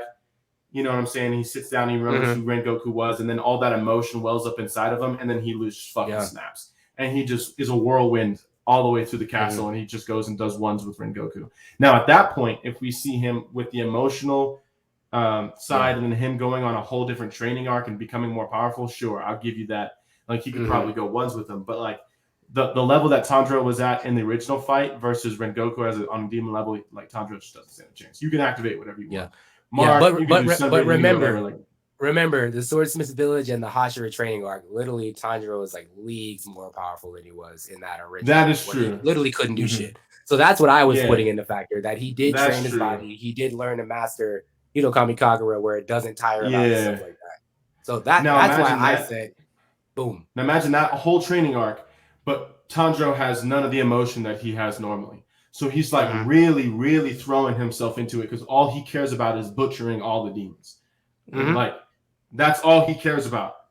Yep. And no emotion's gonna stop him. No empathy stops him anymore. He doesn't feel bad for anybody anymore. He's pushing everyone else around him. He's like, I have one mission, and his whole mission is to kill Rengoku for betraying him. I think that is where that ends up going. For betraying humanity too, not even just Tanjiro, betraying all of humanity. Yeah. Becoming a demon, and it becomes personal for him. So he just, So that's kind of where I thought. I think at the end of the day, the Demon Slayer Corps has to win, right? Because the name of the show is Demon Slayer. But I don't know how. They don't have to win. They don't have to win. I don't know how you get to that point unless you see like some real development, not only on Tanjiro's end. Yeah, sure, he's gonna get more powerful, but it's more of a mental block for Tanjiro than anything else. You know, he has to sit there and have those conversations with himself. He's like, I can do this. I can do this. Like, no, all that shit goes away. And he just walks around like, all right, bro, I'm just going to butcher everybody. Yeah, makes sense. And he walks in raw emotion. Ellis, what you got? So y'all went in way more depth than I thought y'all would. But yeah. So butterfly effect, biggest thing. If Rengoku actually gave in, he would definitely turn the tide for the demons. I feel like ultimately they Demon Slayer Corps would win, but man, oh man, would they get put through the wire? Like, they be on exhaustion levels beyond the point where they are normally. Like, somebody's gonna die. Like, we already know. I already know that somebody is gonna die. I already know who. Like, Rengoku, especially, he's a powerful Hashira, but if you add demon powers into it, I wouldn't be surprised if he's in the top 3. Yeah. So, in the top 3, I'm really not trying to look at the manga. I'm trying to look at specifically the show. Yeah. But from what we've heard from the top 3, it's not good. It's not good for neither of them. Like, and I feel like with Tanjiro, his mental state would be at the mental state of the Wind Hashira, because you know how his personality is. Yep. He don't give a fuck about nothing. Care. He don't care. I feel like he would be on his level. So he would definitely get more stronger. And I feel like this is gonna give him more of an edge with like everybody. Like, yo, you took one of our top Hashiras and you turned him into a demon. We got to work even more harder. We got to train even more to stop, and possibly you could turn us all into demons. Because the easiest way is to give in. But from the Hashira standpoint, it's like we're fighting for y'all not to take over the world, pretty much.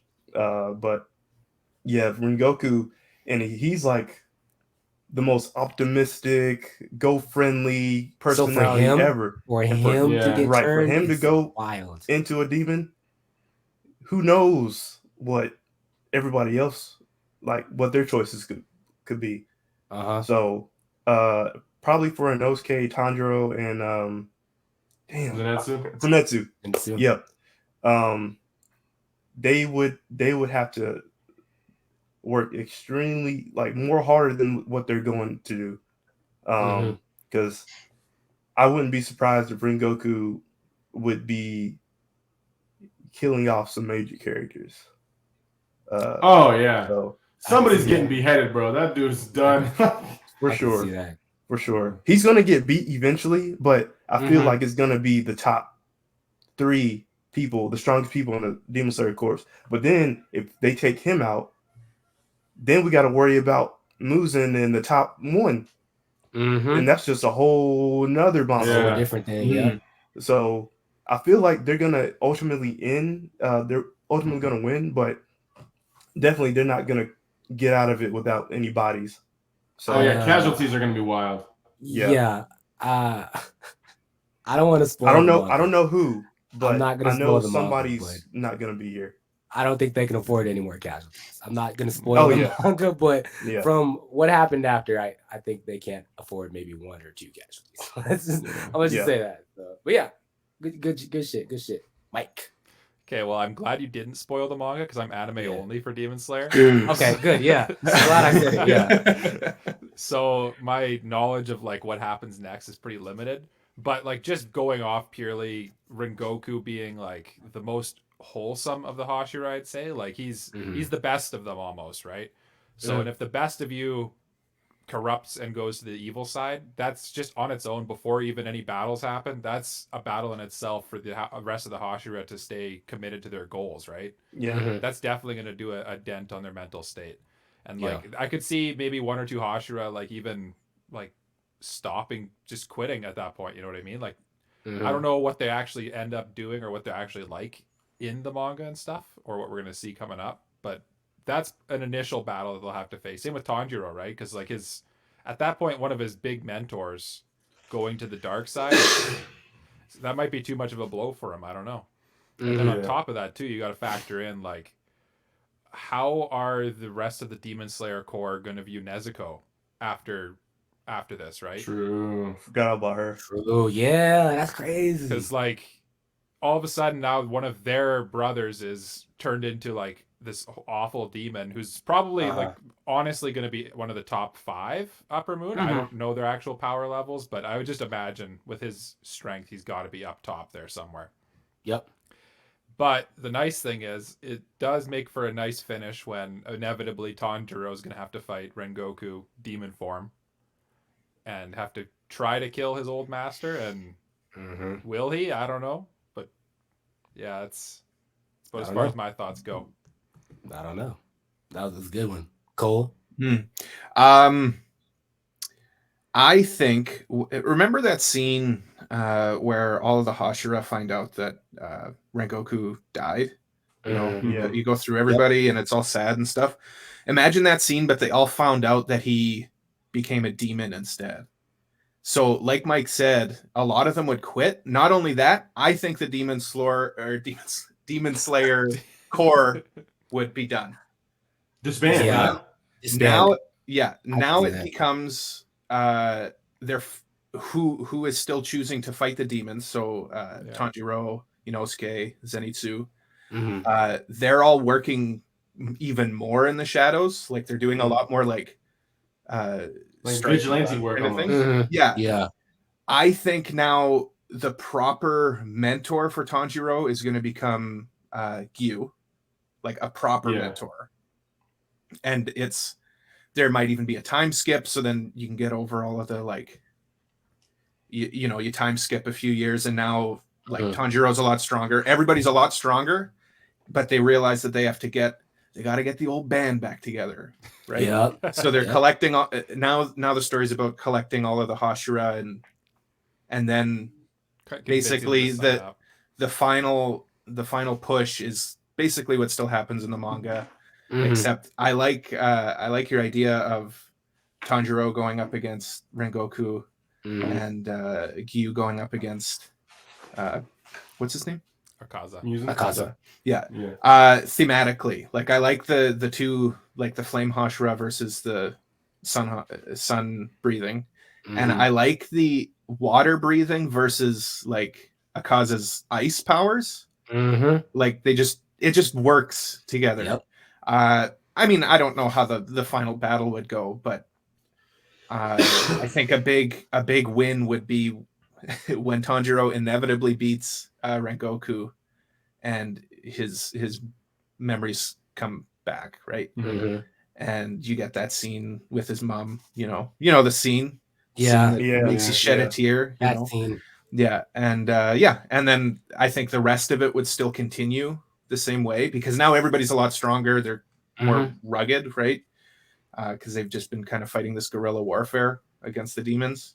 And it can become a little bit darker too. Tanjiro, I think, he'd be a bit colder, but he'd still have that sense of empathy. He'd kind of be best of both worlds kind of thing. I think that's how it would go. I think the Demon Slayer Corps would just be completely shaken and kind of be done. And then they rebuild it. Yeah. That's actually that's really good. I would say side note too, like speaking with about Nezuko, I feel like she have even more of a target on her back now because if they can't trust anybody at that point. So I feel like one of them eventually is gonna go up against Nezuko and like in an actual fight, and we'll see how that turns out. But yeah. On the other hand, though, I think it would really shake everybody because then they'd realize, wait, anybody can be a demon. Yeah. So they'd start like internally not necessarily that like now I don't trust anybody, but like now I have a tough time killing these demons because these demons, like Rengoku, who he is now as a demon, was once my friend. All of these other demons were once somebody's something. Right? So it's like I think a lot of them would quit just out of like, I can't kill these what were once people. It would really solidify that for them. Yeah. I think I also think an interesting the Demon Slayers. Go ahead. No, go ahead. What are you saying? Okay, cool. I think the Demon Slayers do their job so well because they're kind of closed off to it. Like it's like they sure, yeah, this was somebody's something, but I can't worry about that. I have a job to do. Like even when Tanjiro, even in like the first episode, when Tanjiro was pleading, "Don't kill my sister, don't kill my sister," and Gyu was like, "Bro, I got a job to do." Like, it is what it is. Yeah, at the end of the day, everything's kind of at arm's length for them. Yeah. So I think like having somebody that they personally knew, who they looked up to, everybody kind of looked up to Rengoku, and he chose to do that out of his like sense in this timeline, his sense of wanting more power.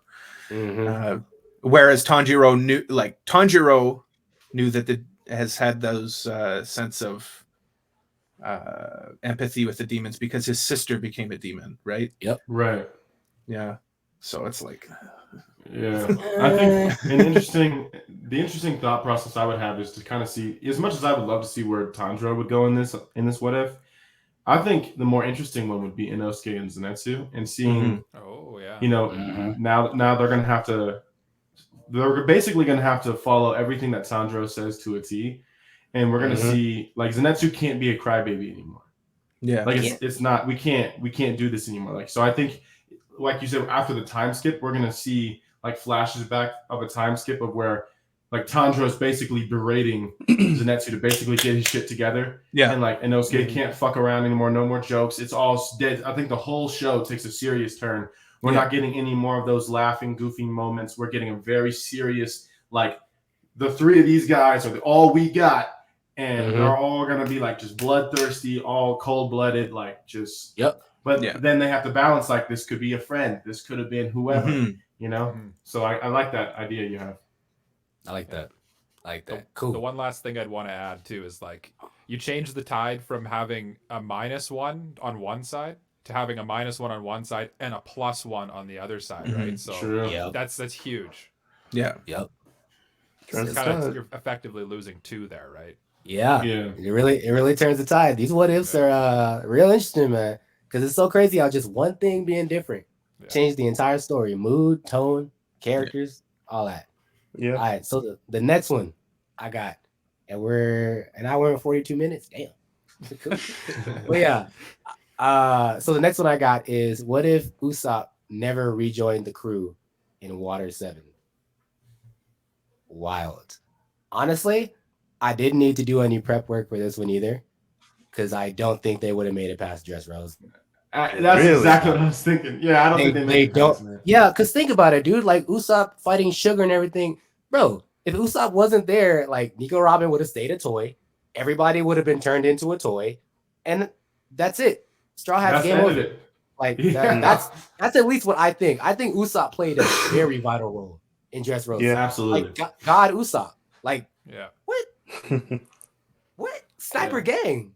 Yeah. So I think, I don't think the Straw Hats would have made it past Dressrosa. I think that would have been the end of their story. Because I mean, you can't.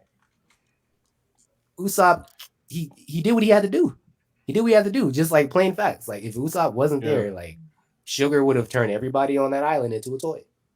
Like literally all my notes say is everyone's a toy. That's it. That's all really. Yeah, everyone's a toy. Ellis, what do you got? Because you said really like you got something different. No. So see, I'm so far into the Wano art, I don't completely forgot about Dressrosa. Like it's so far back. I really gotta go in my memory bank and like remember, because damn, that really did happen. Because if Usopp wasn't there, Usopp sniped Sugar when she was right near Luffy and Law in the tournament of toys, and Usopp, that's when he unlocked his hockey. Said, Yep. So with like from an emotional standpoint, it's like if Usopp really did leave, the crew wouldn't be what it is like now. Like for sure, every crew member plays a specific role in what they got to do. We all know Luffy. He might be like a One Direction type character, but he knows what he wants. Nami's the navigator. Zoro's second in command. He's Sanji that the cook. boy. And you can't Usopp, he's the sniper, so you gotta have somebody like him on your team. And especially with because I always thought Usopp in the beginning, I'm like, all right, he's a cool character, whatever. I'm like, he's important, but he's not as important as like the other characters. But if you go through the time skip after that, literally every character is important. Like, and they can hold their own in battles. That's a good thing about it. It ain't no like with the Z fighters, Yamcha died with the freaking Cybermen. I think Yamcha got hold, man. Yeah. Usopp is not that. And for the people who thought it was, after the time skip, it wasn't. So I feel like it would have a drastic change as far as like mental state, because then they had to figure out, well, damn, since we don't have that crew member anymore, like, I wouldn't say them to find a replacement, but it just wouldn't be the same. Like, I really don't know if they can even have a replacement. I can't see them. Who would you even replace? Like, yeah, exactly. Who would you even choose? That invites the question of like, who would replace Usopp? Because bottom line, they need a sniper. Like that. No ifs, ands, or buts. They need a sniper. And I don't think anybody could do that role as good as Usopp could. The crew won't be at 100%. Like it would be at like 70, 80. And like to go up against other crews, because they all have it's like a chess game. They all have their position and roles. Yeah. They couldn't be going up against Kaido. They couldn't be going up against after like Beyond. They can't go up against Shanks. They can't go up against Big Mom. They all like Usopp's dad is in Shanks' crew. So it is what it is. Like it would be a big detriment to them. Yep. All right, Mike. I think you guys are overthinking this, honestly. I don't think they even get past Thriller Bark, because Usopp is the only person on the crew that isn't affected by Perona's ability. Perona, yeah. Oh man, the negative words. They all fall to it, and then she tries it on Usopp, and then Usopp's like, "Well, you can't make me more negative." Yeah, you can't make me more negative. I hate myself already. I already hate everything about myself. I forgot about that. Yeah, I didn't even think of so that. They'd be done right there. That'd be the end of the show. Well, he makes a valid point. Valid point. And then, I wanna if they do make it through it, like you guys said, then they get destroyed in Dressrosa, like, or even in Marineford too. Like he does some stuff, or not Marineford. Eni's Lobby, is that what I'm thinking of when he shoots the flag there? Oh yeah, He does, man, Usopp does a lot of underrated stuff in the show. Honestly, is it Water 7? No, I think it's Water 7. I think it's post Eni's Lobby. Yeah, either Eni's Lobby or post Eni's Lobby. One of those. Yeah, one of those. But the point is, like you guys were saying, Usopp is every single part of this member of the Straw Hats is indispensable, and you lose one, and the show doesn't continue. It's wraps. It's over. Yeah, it's over. Cole, what do you think? Cole, I do not watch or read One Piece. What? Anti One Piece. Shame. Yeah. If anybody out there listens to our podcast, you're all well aware of my. No, it's a meme. It's a meme at this point that I hate One Piece. I just haven't gotten into it. It's very intimidating. Like it's so. It's an investment. Yeah, it's an investment. And I just haven't. I almost started reading the manga, but I think if you're that's how I feel with Hunter x Hunter. Yeah. I can't stand Hunter x Hunter. I like Hunter. I can't stand that. I can. The only argument I can say for somebody not liking Hunter is it starts off with, I think you mentioned it as like real childish and kiddish, but you kind of got to get past that. After the that and I hate Deku from MHA. That's it. Yeah. After the Hunter exam, it kind of picks up a little bit. But yeah. That's the meme on our channel. Oh, I'm fully caught up. I read. Okay, good, because that's the next one. Yeah. It was just the One Piece one where I'm like, I'm gonna have to sit this one out. So yeah. I'm gonna have to sit out this one. The meme on our channel. I hate Deku with like a burning passion. I just hate. Oh yeah, no. He hates Deku. He thinks he's a pussy. I'm gonna say I don't know if y'all are caught up with My Hero, like the actual Tell show. him. Tell him, Ellis. Tell him. Yo, Caleb. Tell him. I don't know. What season gets kind of cool. Yeah. Deku is He that dumb. Season's Tell him. real good. This season. All right. So how many seasons is it gonna take for me to see Deku the way he's supposed to be? That's all I gotta say. Yeah. Come on now. What are we, 7 seasons in? Come on, bro. If you already have that mindset, then you're not gonna like him though. Facts. Yeah.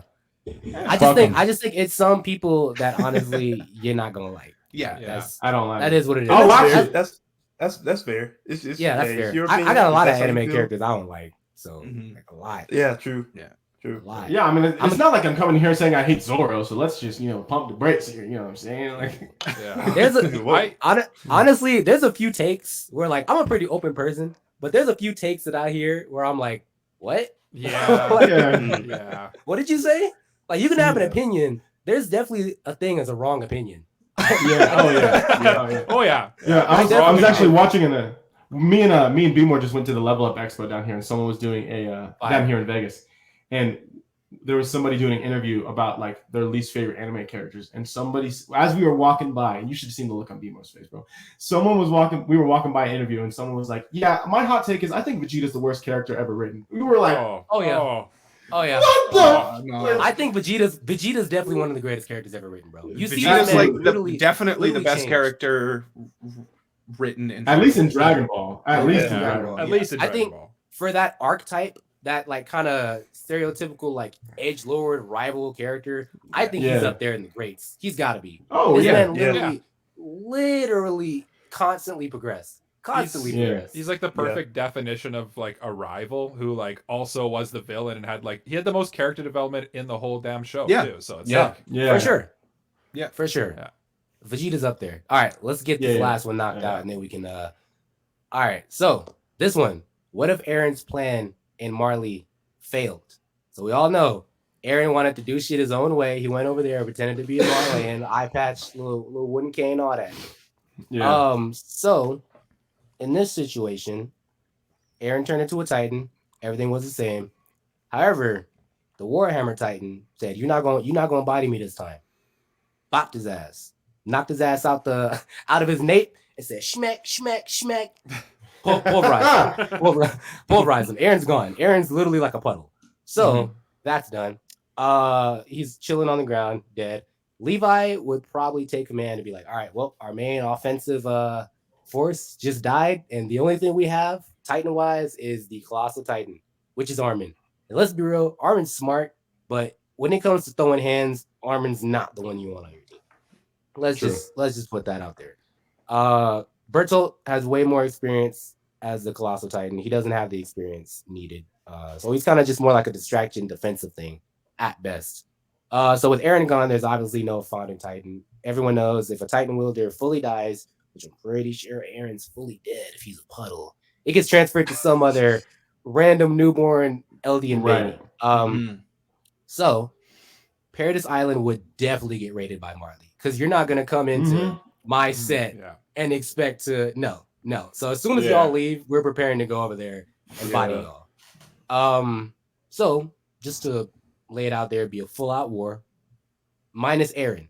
So Marley does not have Paradise Island does not have the protection of Eren. They don't have the dog of Eren. Marley has Zeke, Jaw Titan, Cart Titan, Armor Titan, and Paradise only has the Colossal Titan. So I can definitely see them doing a full-out invasion of Paradise Island. Mikasa and Levi would definitely take charge. I think Armin would probably be the one planning the offensive with Hanj kind of back up. Or she could be in front, whatever. But one of them would definitely plan the offensive attack. They would probably push Marley off the first go-around, because they have all those weapons like anti-Titan spears. And what's the one they used on Annie where they like shot her in the legs and it like trapped her? They were just like spears and ropes. Little rocket spears or whatever. Something. They'd probably use those. I'm thinking they probably use it on the Armor Titan, since I feel like he probably caused the most damage. They'd probably push him off. Definitely push him off. But they would double back, get their lick, and smoke everybody on Paradise Island.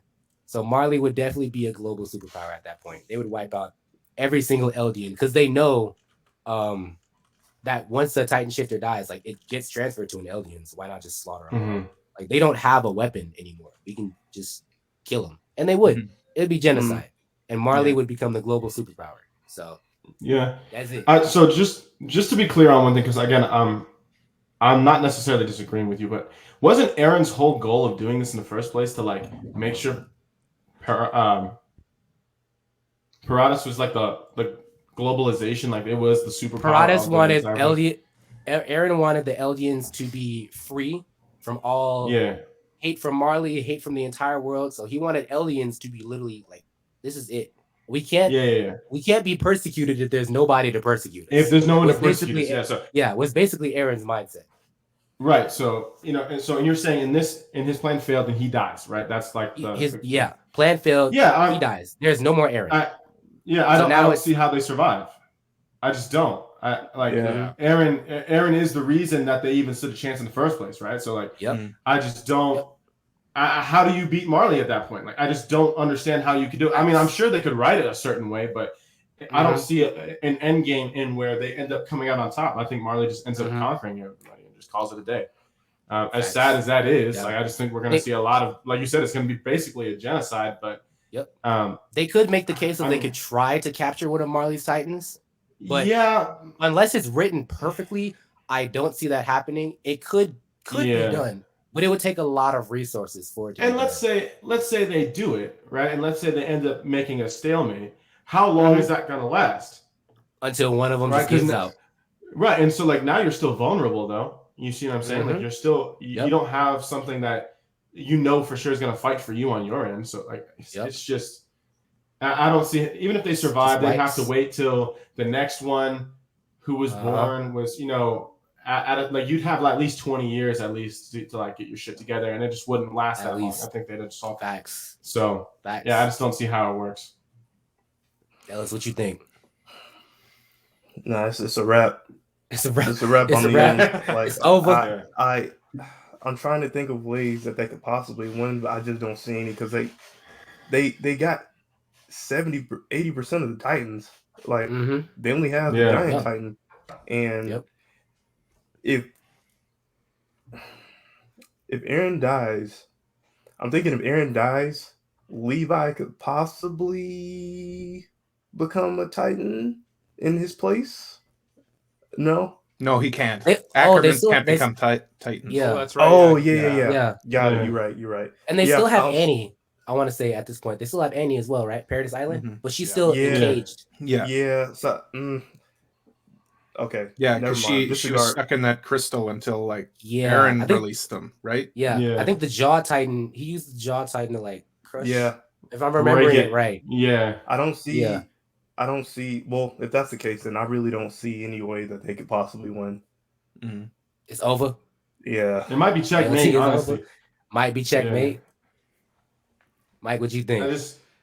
It's checkmate at that point. It's wraps. It really is. Like they're for sure going to just go to the island and wipe them out, especially after Eren declares war and like does his thing in Marley there. Yeah. Like they're like this. We can't have this. This is it for you. Yep. Yeah. So, but the only thing is, I don't think Marley. I don't think they'd try to actually kill him. I think they'd try to capture him. Yeah, they'd want to take the because they want to take the founder back, right? Yeah. Yeah. So, but in this case, they did kill him, so it's kind of a moot point, right? But I mean, but like let's say they did capture him, like they're still gonna butcher everybody. Like it's not. They're gonna kill him a little bit later, is all. Yeah, you're just delaying the inevitable. It's just delayed. It's delayed. It's not gonna change much. Yeah. It just goes even worse for the island of Paradis. Because now they have the founder. Yeah. Cool. What you think? Same thing? Yeah, probably the same thing. Like I'm thinking, like, Armin, like the Colossal Titan is super strong. Yeah. Like he could just like sneak into their ranks and just turn into a Titan, and it's like an atom bomb. Yeah. But that only can kind of put off the inevitable. Yeah. Like that's just kind of keeping them at bay. I mean, I'm curious what Zeke's doing at this point too, because like his plan was to betray Marley already, right? Yeah. So whose side is Zeke on? Like Zeke is kind of the wild card. Yeah, because Zeke's Zeke's initial plan was to save the Marleyans by neutering them all, basically, right? He can't do that now, but like obviously he still has some sense of like wanting to save everybody. So where is he in this fight now? In the end, though, yeah, like you'd have to do some pretty creative writing to figure out a way where they don't lose. Yep. Yeah. And I'm thinking even like you got to think like Zeke's whole plan was to betray him anyway, but like would he still even want to go through with his plan? Would he see it actually? He wouldn't be able to. Would he see? Yeah. Like, I don't think he sees a win in the end. Without Eren's founding Titan powers, he can't do anything. So then the only thing that I can think of is like when an Endgame, or was it Infinity War, when Doctor Strange did the whole bunch of a whole bunch of thought processes. Yeah, he was like, there's one. There's only one way. Everything got to line up perfectly. I mean, that's a good analogy, honestly, because like Eren kind of has done that, right? Right. Yeah, he's seen everything. Strange, right? He did. Yeah, he's seen everying and knows what he has to do. This is the one way.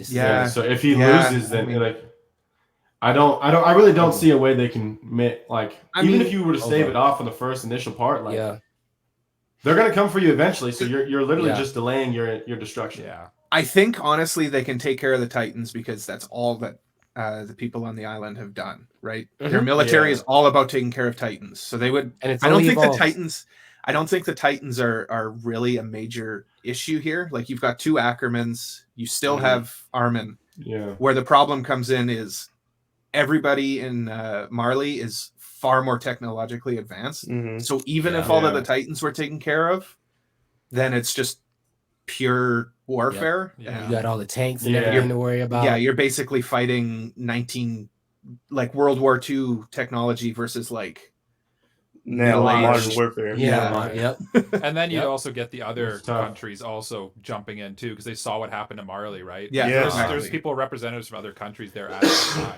time. Without the rumbling, there's no way that the island can win. I think it's pretty much you're a checkmate scenario. Checkmate. Checkers. It's curtains. Cool.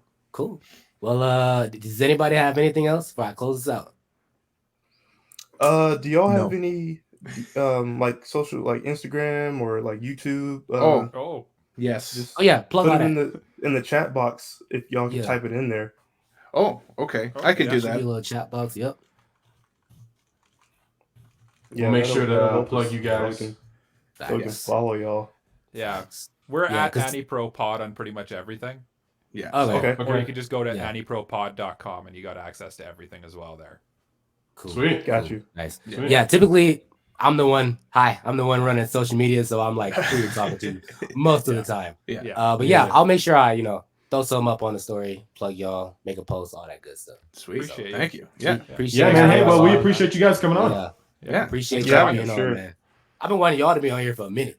Good man. I'd find the right one to have y'all on though. We'll come back. Yeah, we'll definitely come back. We'll try and drag Jay with us too. Yeah. Okay. Cool. All right. Well, if nobody else has anything else, this has been the Actual Anime Podcast. We had a great episode today. Talked about what ifs. Had an amazing guest podcast on. Y'all go follow them. Make sure you check them out. So deuces. See y'all later.